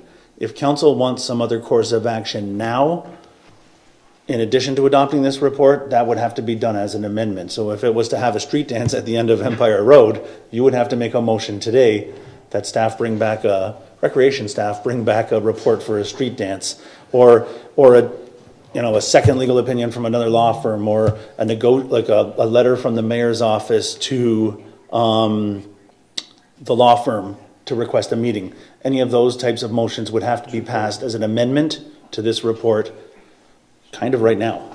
Reconsideration. If I could, I can live with this report, because at the end of the day, the way I look at any report is whether it's an up and down vote or to receive, the council of the day or any new information can always jettison a new report, a new inquiry, a new ask. I mean, what council does, council can take away, or a next council can override.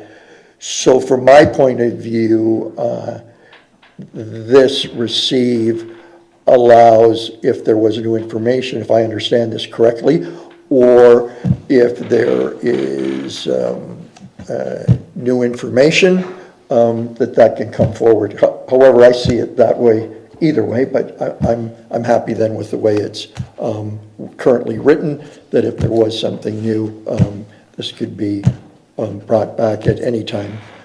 I don't really see much difference, but I'm happy with this one. Okay, Councillor Aquilina? So by leaving the report as is and approving it as is, this inevitably is going to come back every year, the same thing, because they won't put in writing anything really of substance in terms of what they're going to do for access for people with mobility issues. It's going to be something that's renewed and looked at year by year. And so next year, if they come back and say, we've decided we're no longer providing that service for people with mobility issues. You could also direct staff to, in the meantime, to see what they can do. You don't have to put it in the motion, but they can take direction from us to say, look, as opposed to coming back in 2024 with that issue, try to have staff resolve it. Let them see if they can resolve where a set of rules are set, and then they just move forward. That can be done. Which I would like to be done, Yeah, so- but I don't have any faith that Sun Resorts is going to play ball Counselor, with us. they may This not, but is- at least give staff that opportunity.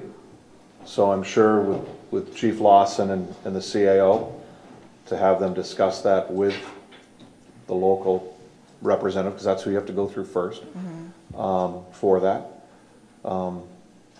and see where they can take it. So, Yeah, go ahead. For your worship, Councillor Aquilina, and maybe it's not worth the paper it's printed on. I think you're referencing the wording from the lawyer where they assure that they will allow pedestrian access under the agreement and parking, and number two, accommodation or transportation for folks with mobility issues. And then they say in the very next line, please note that these concessions will be reviewed by them, SSI, on an annual basis.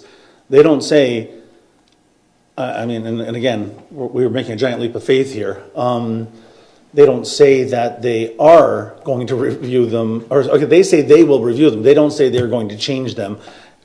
That doesn't really give any council any level of assuredness, but as sudden as this change was, and it was a sudden change in 2022, there's no staff, and I know the mayor's office has no knowledge of the business practice or logic that change in practice was predicated upon.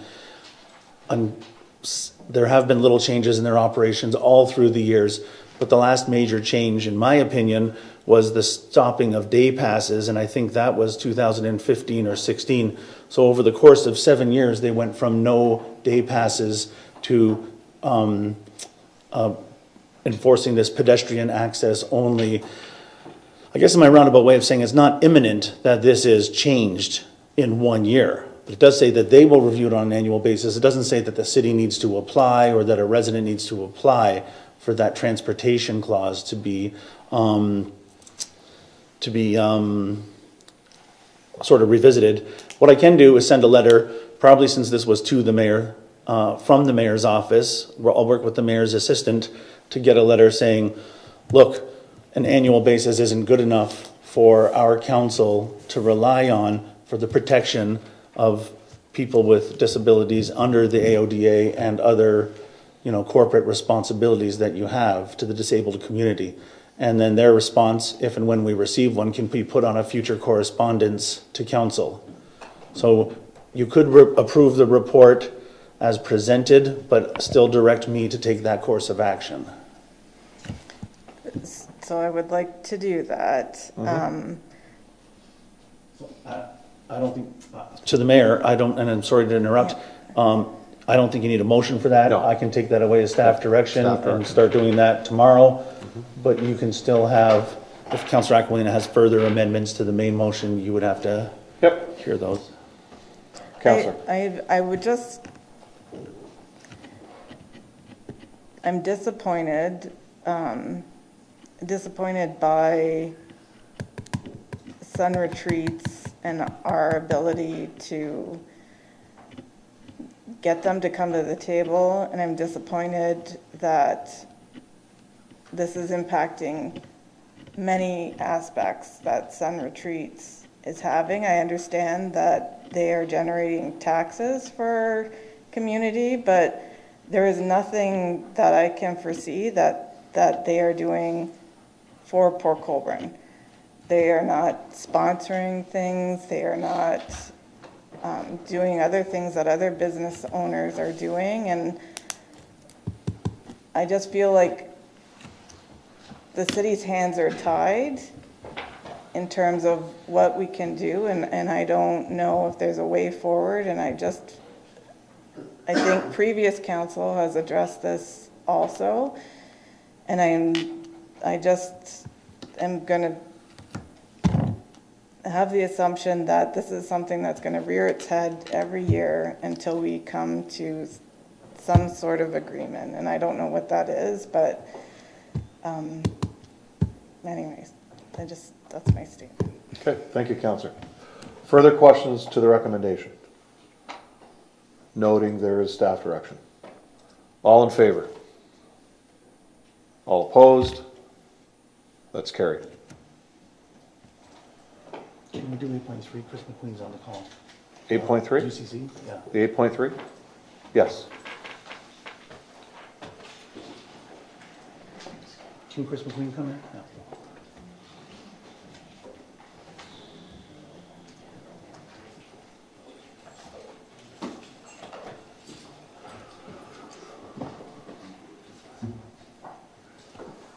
Okay, so we're going to skip to item 8.3 because we do have, actually, Mr. Willard, we're all set. You can sign off now. We thank you for attending.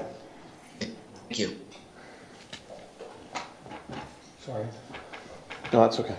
I'm saying sorry, Greg, because I skipped him. Well, we'll come back to him. So item 8.3. 8.3, yeah, we have the CAO of Fort Erie on the line also, so that's why we're moving that ahead. So this is the resolution with regards to the Port Colborne Urgent Care. Find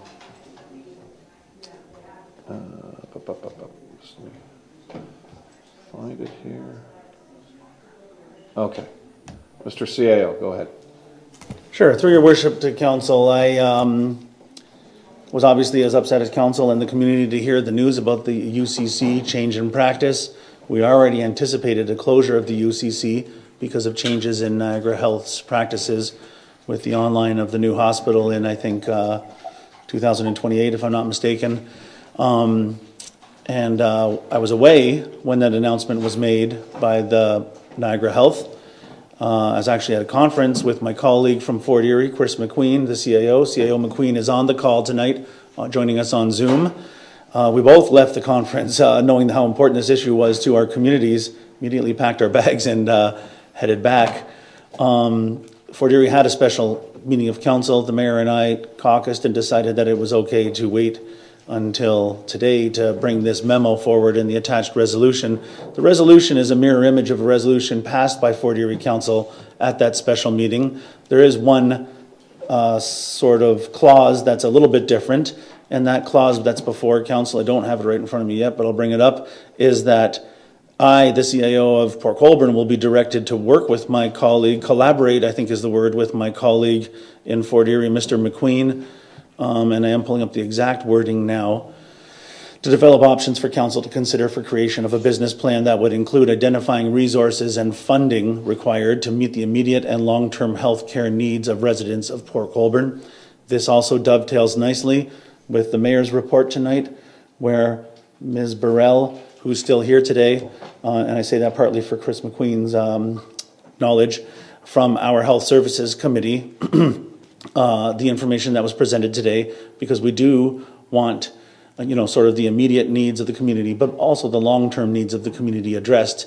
I will see if Mr. McQueen, CAO McQueen, has any comments he'd like to provide before there's any council discussion of the memo and motion before you. Chris, welcome. Anything to add? Mayor Steele and members of council, I would certainly be happy to answer questions, but just to reiterate what CAO Scott Louis has said, we've been in close consultation several times since the announcement came out about the July 5th changes. And my council, as likely your council as well, is concerned about is the fact that we're dealing with health service changes that are outside of traditional municipal control. So dealing with the province, dealing with Niagara Health, it's been a very complex issue. And so my council's directed me to work to look at some options, which may include securing some external support to look at a business case for how our health service delivery model might move forward in the future, and pulling together many of our health service stakeholders similar to yours. I think we have a common issue with respect to many residents who are not rostered with physicians. And so the announcement for a new South Niagara Hospital is, of course, a very exciting announcement for all of us for emergency care and acute care, and hopefully continuation of emergency services in Welland.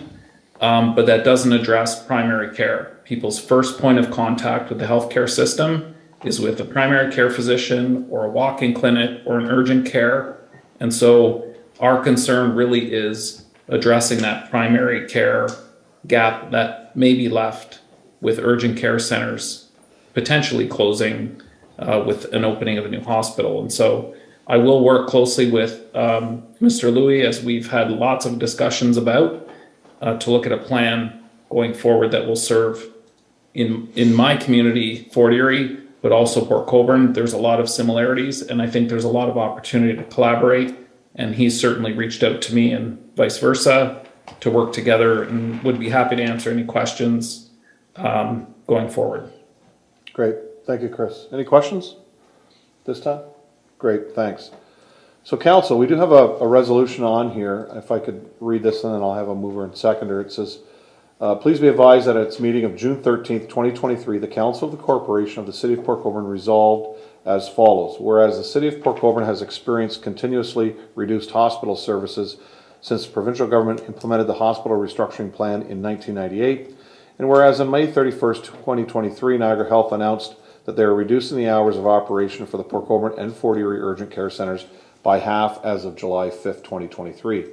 Now, therefore, be it resolved that the Council of the City of Port Colborne calls on Niagara Health to reverse its decision to reduce hours at the Port Colborne Urgent Care Center effective July 5th, 2023, and ensure a continuation of full service hours, 24 hours per day, 7 days per week.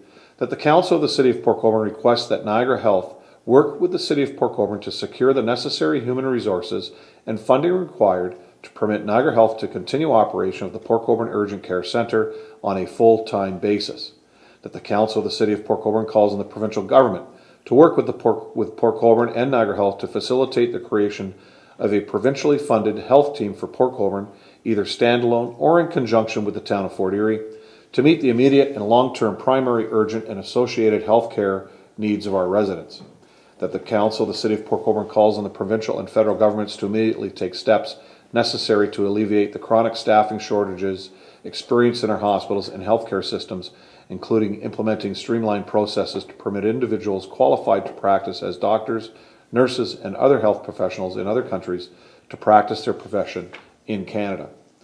The Council directs the Chief Administrative Officer to collaborate with the Town of Fort Erie's Chief Administrative Officer to develop options for Council to consider for creation of a business plan that would include identifying resources and funding required to meet the immediate and long-term healthcare needs of residents of Port Colborne.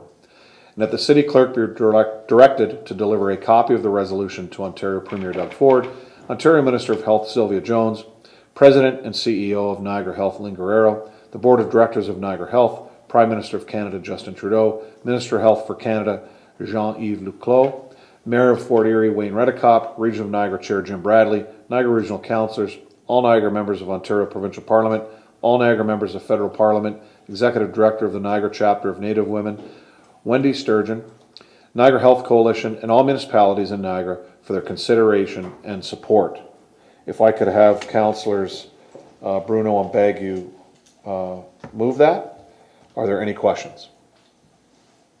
Comments? All in favor? That's unanimous.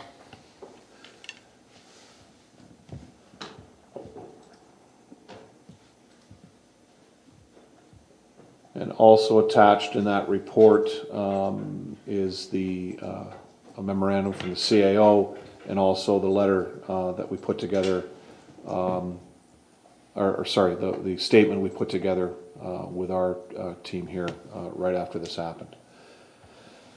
So that concludes 8.3, and I thank Donna for coming out tonight, and Brent Leclerc, another member of our team, has been out, and Council for your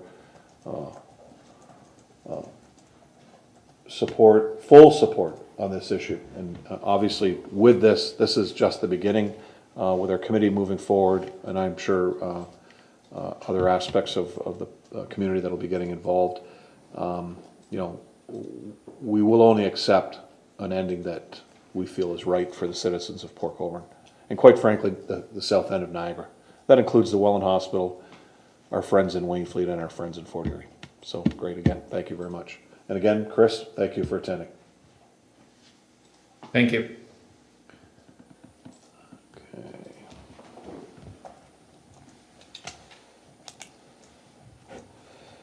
8.2. Can I find it now? There we go. 8.2 is the 2023-2026 strategic plan. It's a draft. Office of the Chief Administrative Officer. Recommendation that Chief Administrative Office Report 2023-89 be received for information. We do have Mr. Long is going to start with Mr. Higginbotham on this for a presentation. Thanks, gentlemen.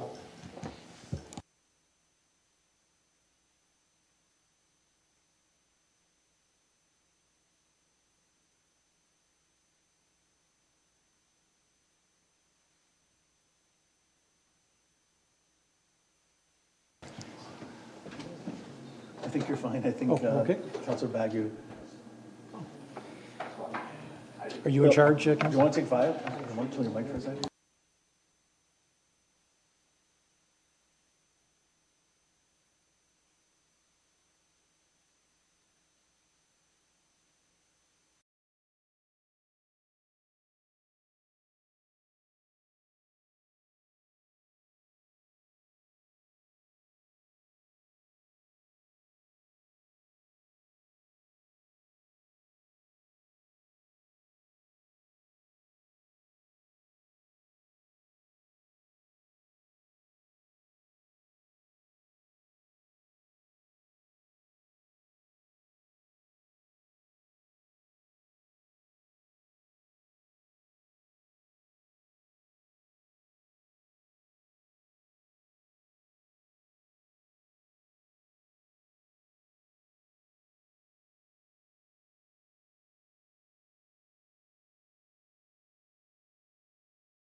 Okay, welcome back. We took a 5-minute recess. Mr. Long, Mr. Higginbotham, you're going to go ahead and give us the draft of the 2023 to 2026 strat plan. Go ahead. Thank you, Your Worship. Good evening, Council. Greg and I have prepared just a brief, high-level presentation that provides an overview of the 2023-2026 strategic plan. We want to emphasize tonight that it's a draft plan. I mean, certainly you're in a position tonight to approve the plan as is, but from staff's perspective, this is a draft plan. We'd like to get your comments and questions this evening, and then we've certainly arranged to have corporate communications add some design elements and branding as well. Next slide, please. So over the past 2 years, council and staff and the community have been guided by the 2020 to 2023 strategic plan. And that plan, I think, did a lot of things for us. It provided strategic focus for council and staff. It provided a mission and a vision statement that I think has resonated with the community and staff and council as well. And council and staff were able to complete a number of projects and initiatives I think that we can all be proud of and that were really designed around community betterment. And so we want to continue with that momentum. So after the fall election last year, there was a conversation amongst the city leadership group, and that created the staff report that was brought forward at the end of January, where staff recommended a process and next steps for the development of a new strategic plan that would coincide with this council term. Following that, there was a community survey that was developed and posted. It was developed internally by staff, and it was posted externally. Following that, there was a news release that was issued, as well as social media posts. The survey closed at the end of February. There was a facilitated discussion with council and senior staff on February 25th, where there was conversation around guiding principles, some of your priorities, and some of the foundational elements that were important to council that you wanted to see included in the new strategic plan moving forward.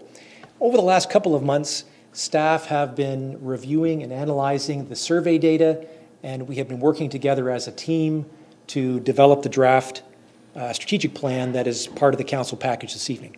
Next slide, please. My colleague Greg is going to speak to the community survey. Okay, good evening, Council. The community engagement for this draft strategic plan was done in a way very similar to the one we followed in 2001 to develop the current strategic plan. I believe it's important to recognize that when the community is engaged about the things that are most important to them, they're often influenced by what's happening in their lives and around them at that moment in time. So in other words, how the community felt in 2021 is not expected to be the same as they felt when we surveyed them again at the beginning of 2023. When we analyzed the results of the community engagement survey, we provided council with an update about those results and provided that overview on February 25th. We combed through the data even more afterwards to look specifically at whether certain areas of importance were still relevant when comparing 2021 to 2023. And we wanted to look at what new areas of importance maybe were not included in the 2020 to 2023 strategic plan, but that could be included in this new iteration of the strategic plan. So a lot of time was spent by staff, as we felt that was our job, to go back and forth between the data, the current strategic plan that we have, and this draft strategic plan to make sure that nothing was missed. The process had to be done, though, expeditiously and thoroughly.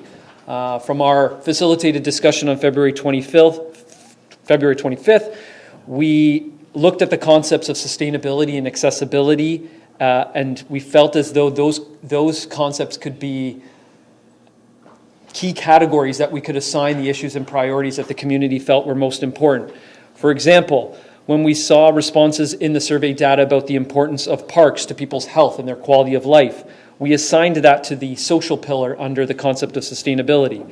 When we saw the concept of the quality of the city's infrastructure and concerns about affordability and things like taxes and water and wastewater rates, we looked at that community issue and concern through the lens of sustainability's economic and environmental pillars.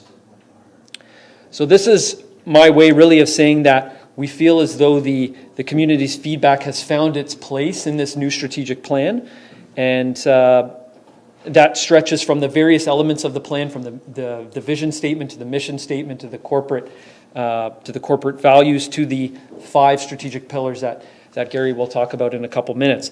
So I think we all seem to agree that the concepts of sustainability and its 3 dimensions are the triple bottom line of the environment, society, and economics. That those three pillars of sustainability are an excellent catch-all for how the community feels and how we could categorize their issues and concerns when we went through the community engagement process. As Gary mentioned, if there's something that you feel as though is missing or was overlooked from the community survey results, we can certainly add that to this draft strategic plan before the final version is produced. But you'll want to bear in mind that the next steps in this process are for the draft strategic plan to be taken by every department and division and be worked into and act as a guide for developing their work plans with tactical actions. Next slide, please. So this is kind of just a synopsis of some of the community issues and priorities that came from the survey results and how we fit them under the concepts of sustainability and accessibility and the pillars of sustainability being social, economic, and environmental. And you also see that some issues and priorities don't neatly fit under one category or under one pillar of sustainability. And so I've noted here on the right margin that things like population and population change, infrastructure, quality of life and cost of living, sense of community, those cannot easily be tucked under something like economic or social. They do span a number of sustainability's pillars. Next slide, please.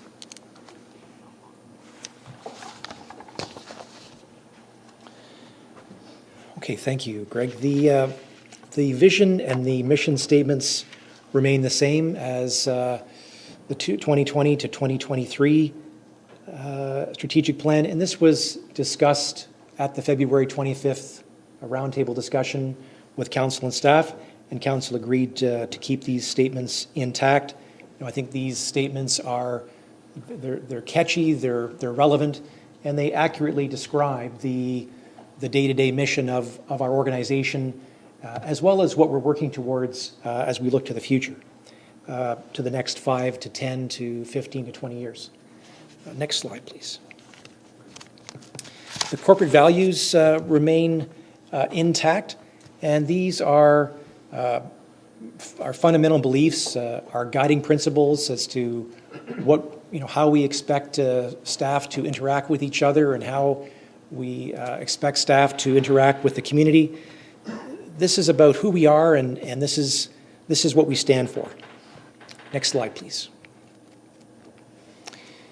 So I think we can probably move to the next slide. I think Greg spoke to the sustainability and accessibility piece, and because we heard that loud and clear at the February 25th facilitated discussion that council really wanted projects and issues to be looked at through a lens of sustainability and accessibility, and you can see that it's a prominent feature of this pyramid.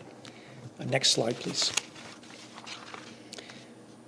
So we're proposing 5 new pillars, although it should be mentioned that 2 of the pillars have been transitioned from the current plan and have been reframed and reprofiled slightly. So the 5 pillars are environment and climate change, sustainable and resilient infrastructure, welcoming, livable, and healthy community, increased housing options, and economic prosperity.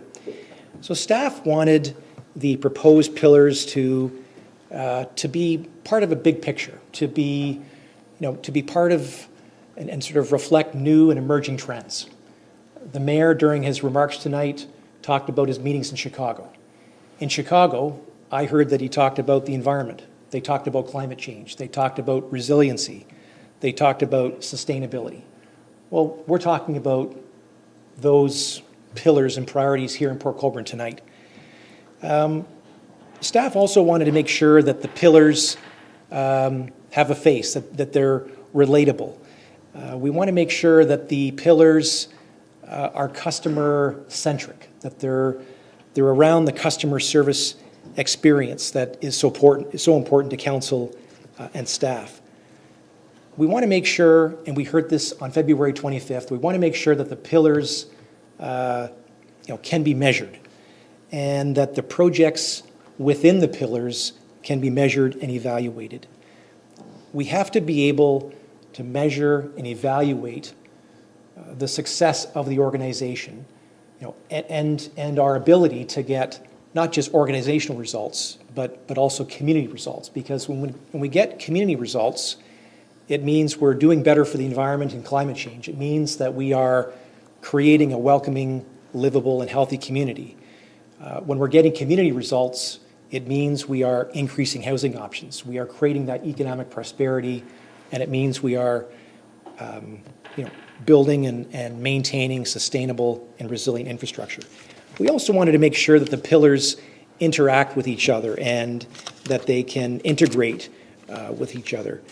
We also wanted to note that the pillars, 3 of the pillars in the current plan, namely governance, human capital, and financial management, were not included in this list.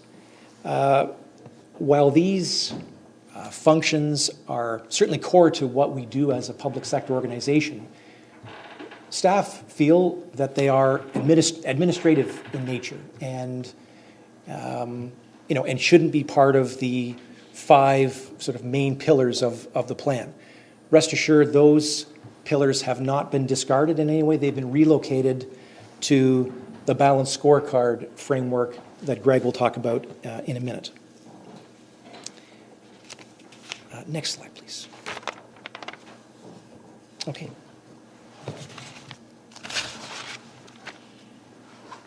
Okay, I think the big difference that you're going to notice, if you haven't already, between the current strategic plan and this draft strategic plan is that we've introduced measures that go beyond the traditional way of measuring performance.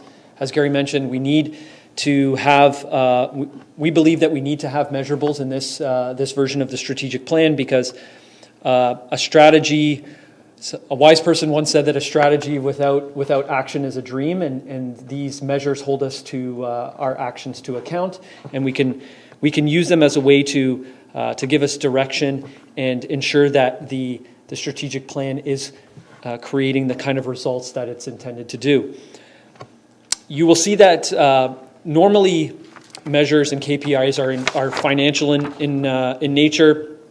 The three pillars of sustainability, as well as the balanced scorecard, which I'll talk about in a minute, emphasize that non-financial measures are just as important to the success of the organization and the success of the strategic plan than financial measures. And this is a new way of thinking that has been really enlightening for us to go through because it's systems-like thinking in the sense that. Like Gary was mentioning, there are pillars that are in the current strategic plan that haven't been added to this draft strategic plan, but we see those as intangible factors like high quality and reliable services, skilled and talented employees, responsive and adaptable business processes. We see that as being very essential to the health of the strategic health of the organization. We've just chosen not to put them in as strategic pillars, but rather as part of a balanced scorecard to assess the performance, again, of the strategic plan and the performance of the organization. What you'll see here is that this strategic plan is providing a holistic view. It's going to be that reference, that guide for for council and what they want to accomplish, what you want to accomplish over the 2023 to 2026 term, and how staff at every level of the organization, from the CAO right down to someone like myself, the tourism coordinator, what we can do at the operational level to action and achieve council's priorities through the different departmental and divisional action plans that will look to the strategic plan for reference. And those departmental and divisional action plans is where things get granular to address what the community wants and what the constituents in your wards want to see as we progress through the next 3 years. So you're going to see that there are 33 measures in this draft strategic plan that align with each of the 5 pillars that Gary just talked about. And this plan is, supposed to be a living document. It's going to be open to change with all the change that is happening around us as well. And it will challenge the organization. It's probably going to challenge us in a way that's more ambitious than what previous strategic plans did. And our current strategic plan without measures has a list of projects and initiatives, and we've taken that a step further by introducing measures that will allow us at the staff level and you as council to see, is the city doing better? Is it being better? And is it thriving or prospering going into the future? Next slide, please. So very much like the current strategic plan, we do have every intention to follow through with our commitment to accountability and transparency.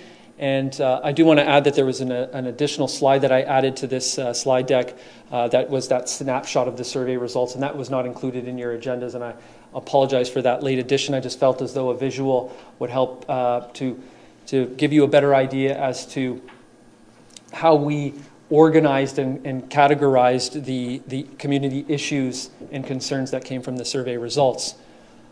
We are going to take, if you could go back, thank you. We will continue to provide updates on the progress of the strategic plan on the city's website and through reports to council. Something that's going to be different this time around is that will happen on a trimester basis. And something that we're really looking forward to this time around is to look at how we report on the strategic plan. So we want to come together and very much, I think, in taking direction from how the budget process is executed here through corporate services. We want to do something that is innovative, that's going to be a template that can be universally used across all departments and divisions to consolidate the tactical plans that have those granular actions in them. And we want to create almost a bit of a matrix as well that ties every single one of those tactical plans and all of the projects and initiatives and actions in them to a matrix that includes the balanced scorecard and each of the 5 strategic pillars. Next slide, please. So the balanced scorecard, it's an interesting framework that we've been reading up on over these last several months, and I think it fits in nicely with this new strategic plan as an addition that's going to drive forward the vision of the organization and apply the new goals and measures that go along with each of those goals. And what we're going to do by applying the balanced scorecard is we're going to achieve a balanced perspective between the financial and the non-financial, because again, we believe that we believe that the health of the corporation and the health of Port Colborne in general is not just financial in nature. So having that balanced scorecard will keep us pretty laser focused in our response by looking at things like change and how change influences the organization and the community, how the corporation should be socially responsible, innovative, and recruit and retain high-quality employees. Next slide, please. And I think this is a really great way to cap off our strategic plan. We've included the 4 different perspectives of the balanced scorecard, and I can't take credit for this wording, although I did have a hand in sort of rephrasing it a little bit, but we find that is something that this statement nicely encapsulates how we are integrating the balanced scorecard into the strategic plan. Next slide, please. So the balanced scorecard, like I just mentioned, will be used at the departmental or divisional level and integrated into work or tactical plans.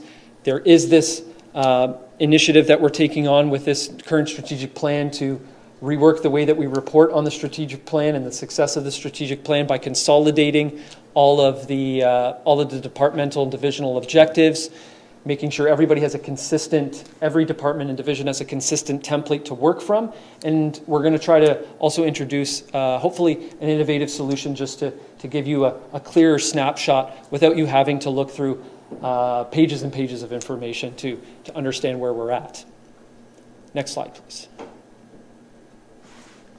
And Gary. Okay, thank you, Greg. So you have the draft strategic plan before you this evening. We look forward to comments and questions that you may have. Following tonight, we will have corporate communications provide some design elements, graphics to the plan. We want to make sure that it aligns with our branding guidelines. Then we would propose to bring a final strategic plan to the June 27th council meeting for your approval. Following that, we would work with corporate communications on an external rollout. And then over the summer, staff would work closely with their managers, directors, and supervisors to work on tactical plans that Greg has talked about that would include divisional and departmental projects and initiatives. And it's really important that they link back to the direction of the new strategic plan. Thank you for your time tonight. Certainly, go ahead. Through your worship to council, and I want to thank Greg and Gary for the presentation today and the hard work that's gone into this. At the staff level, we're really encouraged, me as CAO and staff are very encouraged by the sort of changes. We looked at the 2020 strategic plan as something that was valuable and good and could be continued. Rather than throw the baby out with the bathwater, let's build on what we have. And referring back to I think it's the 5th page, the sort of image of the foundation and the house and the pillars and the roof. The exercise really for us was taking, what did we sort of miss the last go around and have a chance to pick up, and what was sort of important but could be included or grouped with other things. When I first came here, it was 2015, and there's only a few folks left from the 2014 to 18 term of council. But council was very much rooted in fighting fires and responding to immediate calls for service, overflowing garbage, tree limbs on sidewalks, and so on. And at a number of occasions, as CAO, I told council, I said, keep the calls coming, we'll absolutely address them. But I want to put systems in place that address fallen tree branches and systems in place that make sure potholes get repaired. And Greg himself referred to systems as part of the strategic plan. And I think we've turned a corner in those 8 years. I love everything that I do every day and hope to continue for as long as the strategic plan is in place and the next one and so on. But we turned from figuring out what we're going to do in the morning for that day, and we still do that, to working on strategy. And that's what the last strategic plan and this continuation of it really brings to the forefront, is virtually every municipal operational service, virtually every capital project, virtually every intangible project or initiative or policy can fit into one of these 5 pillars. And that's, I certainly don't suppose that council is going to approve it like this. We present it for your consideration and comment with an eye to passing it at the next meeting. But I think this is the culmination of those 8 years of sort of transitioning from very, very operational to very, very, very strategic. And I thank the folks who are presenting for the work they've done on that. Great, thanks. So this is going to questions. Councillor Bagu. Thank you, Mr. Mayor. Oops. I guess to Greg, when you came back, when you first here on February 25th to give us an update, we talked about the community survey. And then before that, council wanted to have a comment section on the community survey. Then when I asked at the February 25th meeting, you didn't have time to look at those comments yet and arrange them. So basically, you're coming back here today, and I still haven't seen the summary of the comments that all the residents and people that filled out the survey gave us.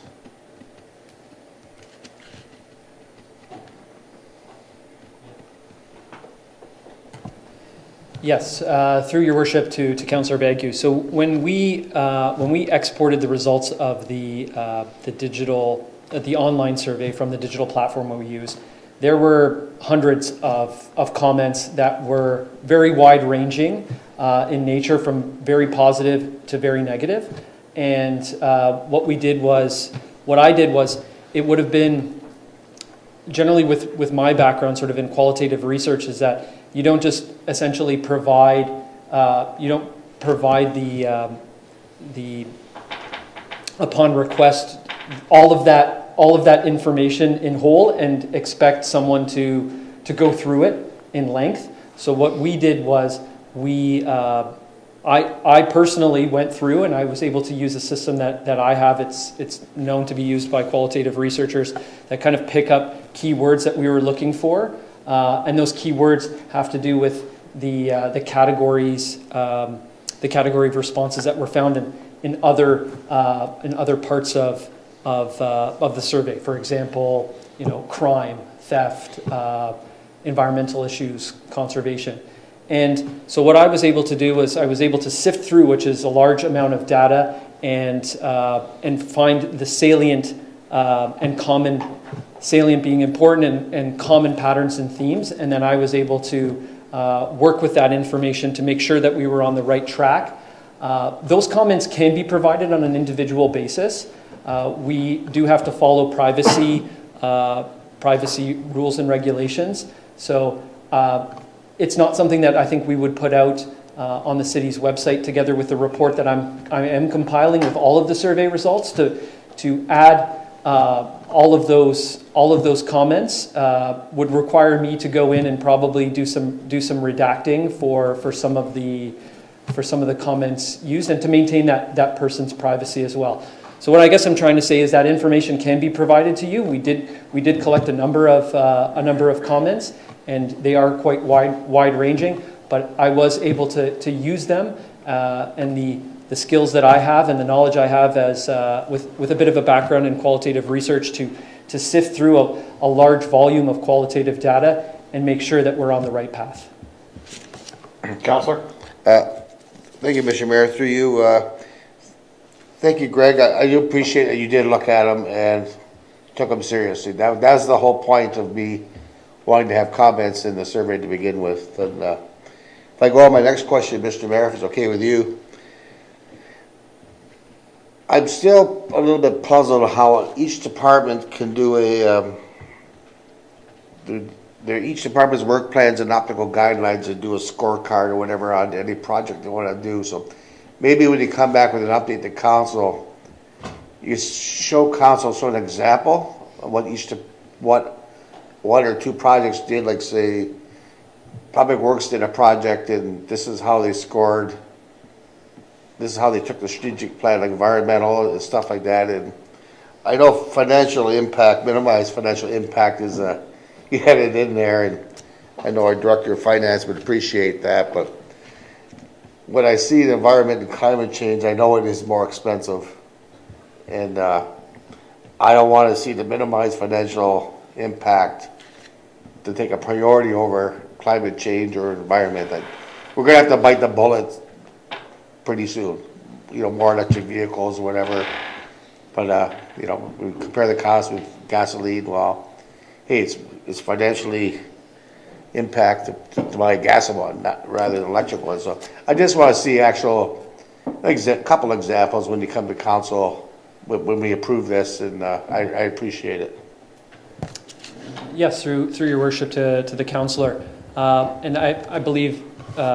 Director Bowles may want to add to this. We're going to be looking at the system that he has set in place as sort of a precedence for when projects and initiatives go before the budget process. So we're going to take that kind of matrix that corporate services has designed and sort of adapt it to the strategic plan, where there is in this matrix an ability for a manager or director to kind of check off that this is meeting this pillar in the strategic plan, and it is also taking account of these 4 perspectives in the balanced scorecard. So to give justification for their proposal of this project or action, as well as to allow them to sit there for a second and critically look through the lens of how this may financially and non-financially impact the organization and the community. Right. Okay, thank you, Mr. Mayor. Great presentation. Thank you. Thank you, Councillor. Councillor Bruno. Thank you, Worship. Again, great presentation. What I loved about it was you talked about a living document. You talked about being able to pivot. And one of the things I was wondering about is that generally speaking, you get a strategic plan, and from a councillor's point of view, you put it on the shelf and you go, I know those guys, every time they do a project, right, they're going to run through this matrix and make it happen. But what I really don't understand is sitting in your shoes when you write a report, like how you actually do that. So I don't know if when we have our ward meetings or at the next presentation, if you could run us through like how this is looked at, because when I read the report, and I was just looking at the one tonight, which is the different pillars, it was the Shirkson one. So, it sort of said strategic plan alignment, governance, semicolon, communications, engagement, and decision-making. So were those pillars? Are you writing about that it meets 3 of the 5, so you just put the 3 there? Can something meet one pillar and be anti another? Like, I would just like to understand what goes through your head writing your report on any given thing and how you put it through that lens. I think to me that would be enlightening to build confidence that that is happening. But I don't really understand the back room of this. And that's what I'd like to see. And you can either answer that or I have one more. Greg?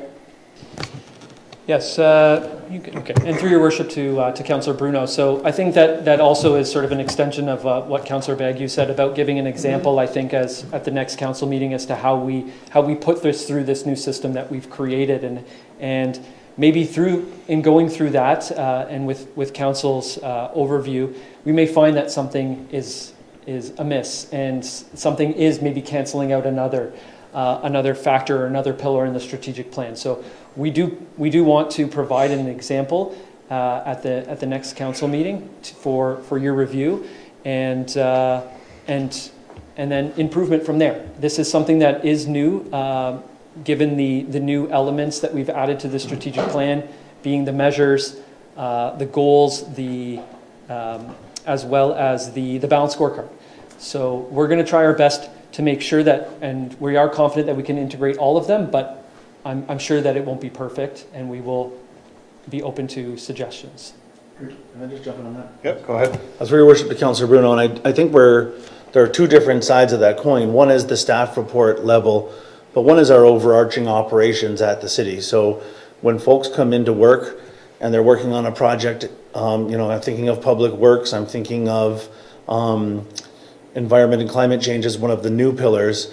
A project might not be the subject of a council report, but it might be a subject of a budget item or a subject of a policy review or so on, and they'll look at all of the strategic plan pillars and the alignment. When it comes to a staff report specifically, the one that you're referencing, that is actually one pillar, even though there's 3 sort of comma separated terms in it. Okay. That's one pillar. There are 6, and many existing and 5 in the proposed new.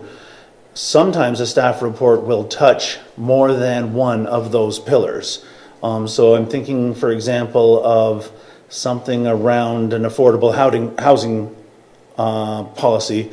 It would have increased housing options, it would have economic prosperity, and it would have welcoming and livable and healthy community. You might see all 3 of those referenced in the staff report that's before council. Likewise with with a project in stormwater management. It will have environment and climate change ticked, and it will have sustainable and resilient infrastructure ticked. So you'll see both of those references in that staff report. Sometimes a report is very specific and it's about one issue, and the issue doesn't really bleed over to the other pillars, and only one pillar will be referenced.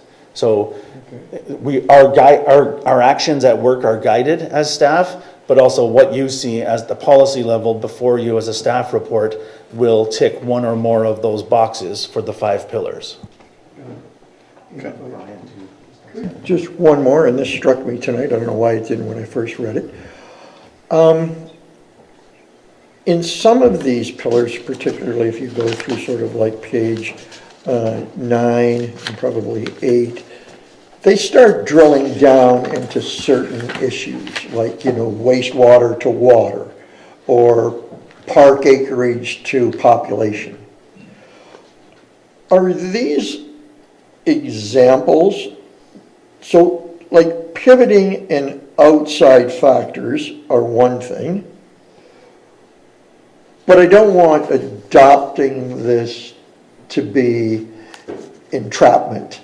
And I use that word very loosely. In other words, you wouldn't want to come back and say, well, you know what, the benchmark for acreage is this, and so now that we're doing this parks plan, right, we want to get it down to that. And then I hear, well, that was in the strategic plan, and you passed it.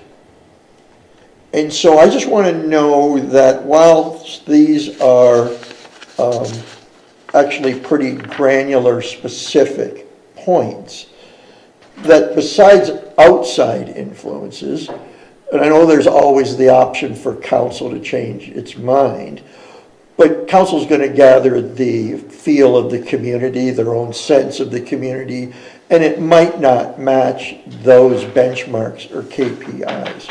Can I be assured that these are more guidelines and examples, and this is fluid, and it's not you passed this buried on page 9, and it was very specific? If you could speak to that in general. Greg, go ahead. Yeah, I'll speak to that generally when through your worship, to Councillor Bruno. No, these are meant to be benchmarks simply for the fact that we, as a starting point, as a starting point and a reference point. So when I did mention before that this is a living document, it very much is a living document. So when we do come forward with reports to council, we have something, a benchmark to reference, to say we're falling short or we're doing really well in this area. Without it, it's simply kind of conjecture and observation, and that's it. I suppose you'd have to take our word for it. By having now set sort of a standard in place, a standard that's not set in stone, a standard that will fluctuate with time, and as the project or the initiative evolves, we still have something to refer back to. That's great. Thank you. Good. Any further questions? Okay. Anything else? You're all set? You wanted to jump in? Sure, just through yourself, Mayor, to council, and maybe to help the presenters out a bit for what was asked for when they come back is, I think as we go through the strategic plan, it's important, and I think this was kind of to Councillor Begue's comment, it's not necessarily about creating a matrix, the balance scorecard to pit projects against each other, because at the end of the day, by establishing measures and trying to achieve or exceed those measures, we're really establishing a target. So it's about staff bringing forward and council putting forward projects that will actually help us achieve or exceed those targets. I only say that because I do think that what was asked by Councillor Begue, it makes a lot of sense. It's how do you pick a project ultimately, and how do you get to the end result? But it's kind of a self-balancing model with what was put forward here, where we actually have to achieve all the results. Okay. So the Chief Administrative Office Report 2023-89 be received for information. If I could have Councillors Bagu and Bruno move that. Further questions or comments? All in favor? That's carried.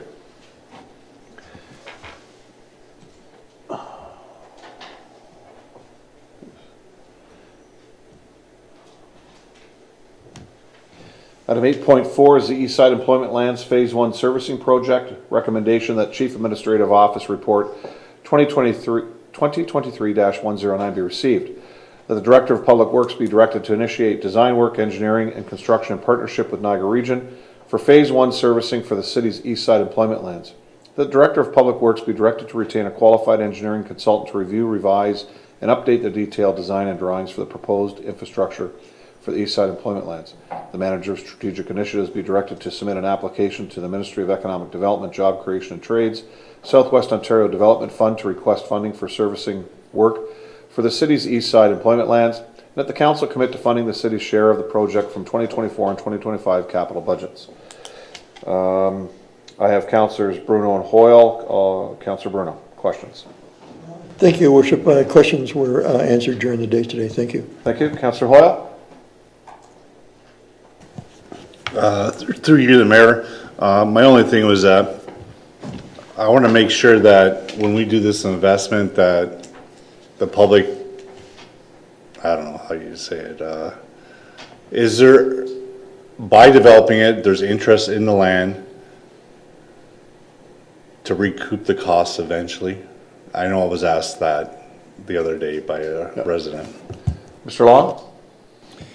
Yeah, through you, Your Worship, to the councillors. So, as the staff report indicates, there's a private sector party that is interested and really committed to, acquiring, leasing, 40 acres for their manufacturing purpose.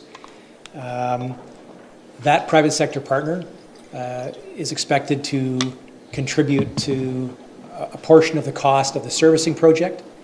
And I think to your question, Councillor, it's certainly staff's expectation, and I think it should be Council's expectation that as private sector investment comes online on the East Side Employment Lands, that some of the costs for servicing will be recouped. I think we were quite transparent in the staff report to say it may not cover all of our expenses, but I think the value proposition and the return on investment is really more around, increased tax assessment, job creation, diversifying our economy. Councillor? Thank you very much. Actually, we'd be for developing the lands as much as we can. I just had a question that was proposed to me, so I just wanted to clarify it so they hear it. Thank you very much. Thank you, Councillor. Further questions? All in favor? That's carried.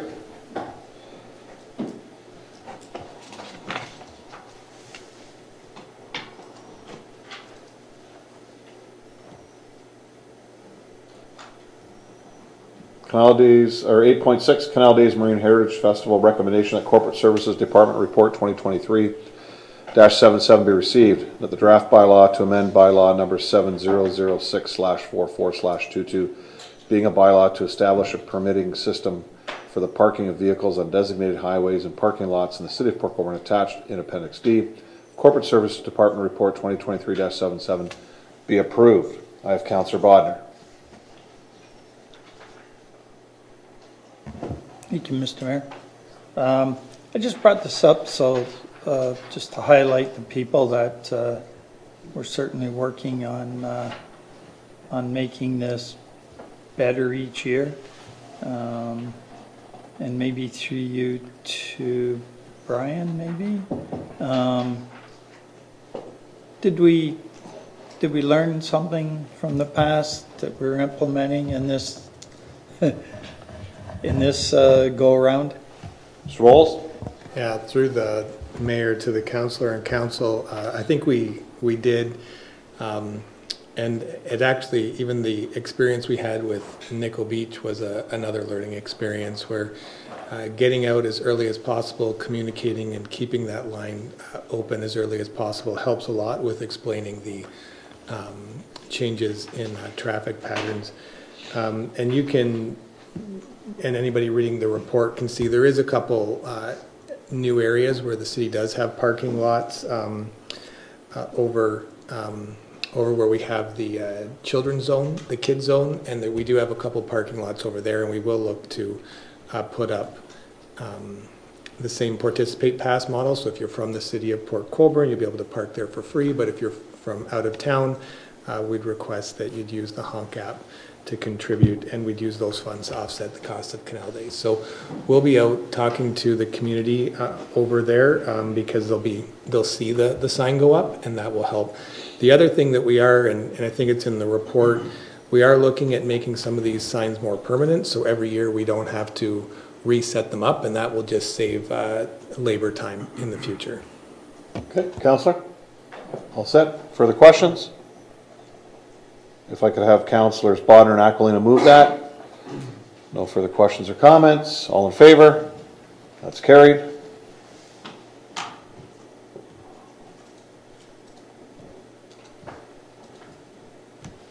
.7, H.H. Knoll Lakeview Park Trail Replacement Recommendations that Public Works Department Report 2023-112 be received. That the recommended trail realignment shown in Appendix A and associated works be approved. I have Councillors Bruno, Bagu, Bodnar, and Hoyle. Councillor Bruno. Thank you, Worship. One question and one comment through you to the Director. Steve, I did note in the report, it didn't talk, unless I missed it, it didn't talk about a completion date. And I'm wondering if you could provide any kind of update on that. Mr. Shapowski. Yes, through you, Your Worship. It's our plan at this time to be able to complete these works before Canal Days takes place. So that will include the removal and then reinstallation of the new trail system. So that is our goal at this time, to have the entire project completed by the Canal Days. Okay. Questions? If you got a comment, yes. You got to get on the floor. I can come back to you. Okay. Okay. Councillor Bagu, these are questions. Thank you, Mr. Mayor. Yes, by looking at the map, the appendix map shows the future trail from pretty well from the band shell to the launch ramp. Why can't we do that this year? And that makes an improvement of the trail system for the majority of the people walking. I started walking myself, and I cut through the band shell and go to the little gazebo, then go across the bridge to the marina. Only because the path doesn't go along the road there, and people launch in their boats, I stay away from it. So I see a lot of people walking in the morning, and I think that would benefit them more initially, rather than change the existing trail we already have. And I had a short conversation with Mr. Shapowski last night about it, and sort of gave me an explanation. Mr. Shapowski. Yes, through you, Your Worship. I do love the idea of adding the other trail sections as soon as possible, because they do provide overall connectivity throughout that park system. We did do some pricing, and it would cost approximately $85,000 to add those two future trail systems that are on the west side of the park. It is something that may be possible for this year, maybe not for Canal Days in particular, but it's something that we could work on in conjunction with the internal system as well. Part of the internal system, and why we're proposing that, is to ensure large green space within our park system. So it's a premier park, and we do want to be able to accommodate as many people, residents, teams, sports, as possible within that southern area. So we do want to try to open up as much green space as possible, and then also relocate the trails a little closer for accessibility, especially during any events that we hold, such as Canal Days, where the concert and the stage is assembled closer to the north end of the park. Councillor? Thank you, Mr. Mayor. Thank you. Councillor Bodnar. Thank you, Mr. Mayor. I think staff's kind of explained it. I just wanted to pull it to highlight it for people, but it does take a few of those older trails that went really nowhere in particular, and then looked at where people are actually going, and it seems to make some pretty good sense the way it's planned out. So it looks like it'll work out quite well. Thanks. Thank you. Councillor Hoyle? Through the mayor, I think my questions have been already answered. Thanks. Thank you, Councillor. If I could have Councillors Hoyle and Bodnar move that. That's not, I know. If I could have Councillors Hoyle and Bodnar move that. Thank you. Councillor Bruno, now you can have comments, and if there's any further questions. Thank you. Just to segue off Councillor Bodnar, I think kudos to you, Steve, for seeing a surplus in an underused account or where you save money, turning it into a needed thing that's an improvement prior to canal days. And I think the genius is you've probably walked it, lived it, like Councillor Bodnar mentioned, and you acted upon it, and this didn't require a whole re-budgeting process. It was just get it done. And so that kind of smart management where you can pivot on the fly, kudos for you for making something happen that could have sat on a budget list for next year. So great job. Thanks. Great. Thank you, Council. Further comments or questions? All in favor? That's carried. Oops.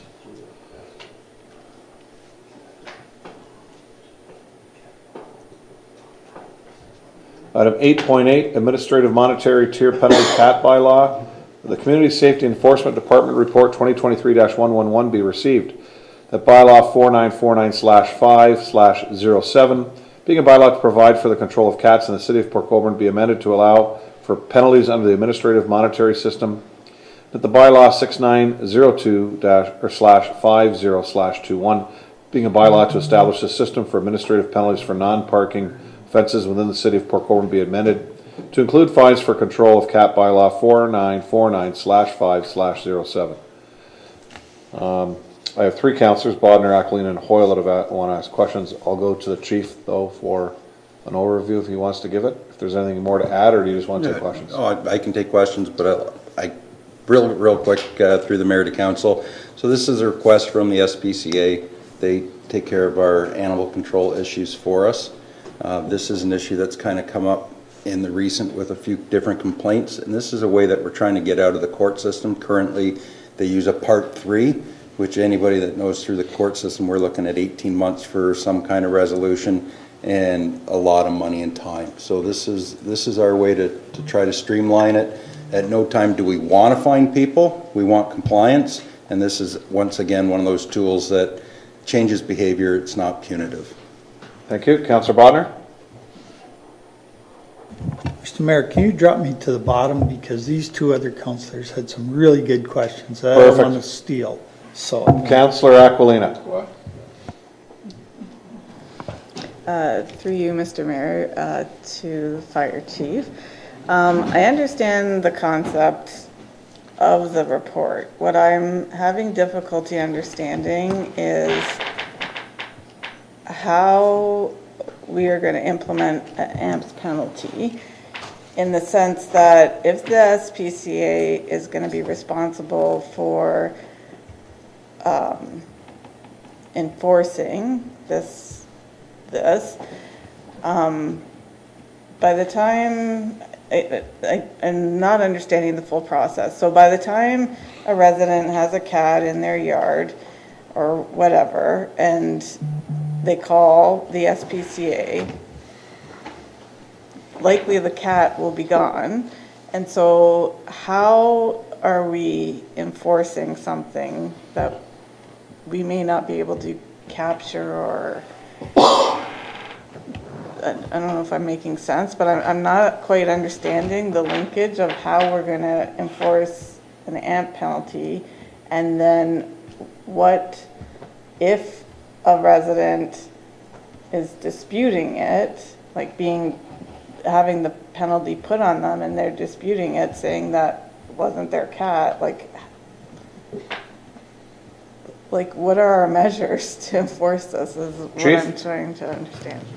Through the mayor to council. So this kind of mirrors the dog rules that are in place. So that dog actually has to get to the SPCA building down on Elm Street. So it's not like, oh, I took a picture of my neighbor's cat and we're going to fine you, because I mean, I think we could find probably 50 tabbies that look all the same, and you're correct. There's no way that we can say that that is that cat. Unfortunately, a lot of people will use live traps and then call the SPCA to take that animal away.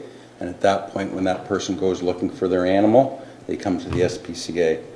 I can't confirm that the first time you'd have an infraction, they give you the cat, say, you know, please be a responsible neighbor and take care of those issues. But if it was a second or third offense, that's usually where we start bringing the amps. The city would write that on behalf of the SPCA. Councillor? So the onus is on the resident who's having this cat impose on their yard, and then that's how it like, how many, I'm asking two questions, I guess. How often is this happening? Like, is this? Through the mayor, so the SPCA will help you with nuisance animals also. As far as how many times this happens, I could not tell you. I know right now they're in court for a household in Port Colborne through a Part 3. So that's how that discussion started. I'm not thinking that this is going to be a commonly used tool, but it's just a tool that would be nice to have. And that's why we brought it forward to council. Councillor? Good, thank you. Councillor Hoyle? Through you, the mayor, to the chief. I had similar questions. I just didn't know how this was going to be enforced. I mean, I live on Dead End Christmas Street, and I see cats all the time. Like, they come out of the field every night. So I can't really see how it can be enforced. And I know that the SPCA, through stuff that I've sent to you, they're telling residents to catch the cats. And this was an elderly person, but there's been more than one now, when it's technically their job to catch cats, not a resident. Why would I tell an 80-year-old to go catch the cat that's doing whatever it's doing? And so I had little difficulties with how this is going to be enforced, because it just, I mean, there's cats everywhere. Let's be realistic. I can't see us all walking like a dog, a cat on a leash.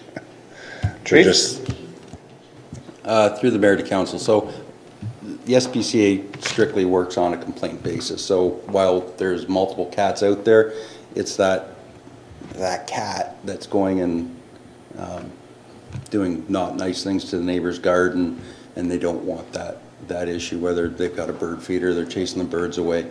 So it's more of that one-off cat than anything else. And again, this is something that the SPC's asked for, that tool to get us out of writing a Part 3, going through the court process, that they can at least, it's a hand slap, and it's a tool for them to use, which is a whole lot quicker than going through the Part 3 system.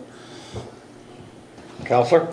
The only other thing I had was the $300, if it gets to that, and then it's, I think most people just leave their cat with the SPCA. I'm just being honest. I was thinking if my cat got out, if I would be paying $300. I mean, it's an indoor house cat, but that's different, right? Chief? So through the mayor to council, so the dogs work very similar. I believe it's between $350 and $400. And according to the SPCA, they don't have a problem with people abandoning their animals. Okay, Councillor Bodnar. I don't think I got anything more. Thank you, Councillor. Thank you. If I could have Councillors Hoyle and Aquilina move this. Oh, sorry? Oh, I apologize. Councillor Beauregard. Through your worship to the fire chief. Just for clarity purposes, who would actually be providing the, enforcing the AMPs? Is it the SPCA or is there a bylaw officers? Chief? So it would be written by our bylaw officers, and because it would be on the homeowner, we could put that on the taxes if they didn't pay. So that would be us. So does SPCA gets notified, they contact us, and then we go out there and do it, or I'm just kind of confused. Sorry, through the mayor to councillor. My understanding of how the process would work is we would get notified because the manager of bylaw services talks with the SPCA. We manage that contract, and we would just help facilitate that writing of the ticket. Okay. The AMPS is through us. Yes, those funds come to us. Yeah. Sorry, Councillor. Further questions? Second. Duly moved and seconded. All in favor? All opposed? That's carried.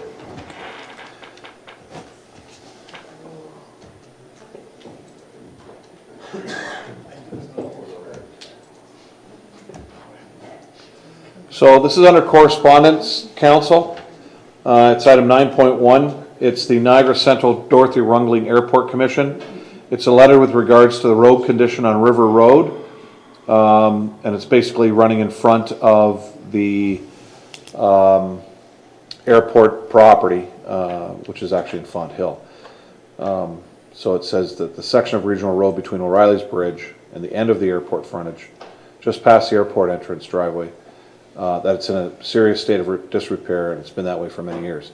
So we have Councillors Bruno and Bodner bringing this forward, and I believe what they want is us to support this letter, not just receive it.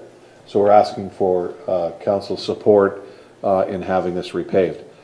Having said that, Councillor Bruno did approach me. I approached regional staff, and the answer was no. That doesn't mean it's not going to be done, just the initial was no. With this going in, and both Councillor Davies and I can bring it forward at Public Works and say, hey, guys, let's get to the bottom of this. This road is atrocious, and it was atrocious when I was on the board. That's back in 2008 to 2010, or 14, or 2000, 2008 to 2014. I think it was somewhere in there. But we can take it up at the region. But I think it's important that since we've received this letter the information, and then consequently this letter, that we do move to support this and state to the region that we do support it. So with that, if I can have Councillors Bruno and Bodner move for the support. Are there any questions or comments? Councillor. I just think Councillor Bodner wanted to speak to that if he has any other comments. You okay, Councillor? I think I'm good. Okay. Any further comments or questions? All in favor? And that's carried. Thank you. Wow, guys, we got to move through the rest here. We don't have much time till 11 bells. Okay, we are at motions. There are none. Notices of motion. Are there any notices of motion tonight? Councillor Bodner.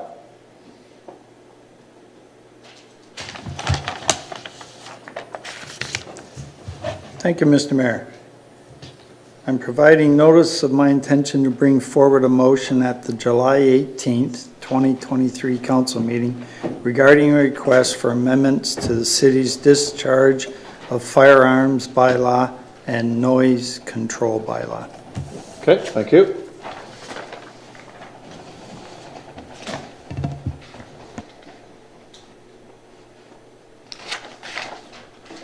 There are no minutes of any boards or committees. Bylaws, we have bylaws 20.1 through to 20.13. If I could have Councillors Beauregard and Bagu move those. Are there any questions on the bylaws? Madam Clerk, there were no amendments, correct? Any questions? All in favor? That's carried. Council, great discussion this evening. And for those that attended this evening, everybody is gone, but we had a decent gallery this evening. We thank those people for attending. And for those that are watching us on our live stream, we thank you very much. And I now move that this meeting is adjourned.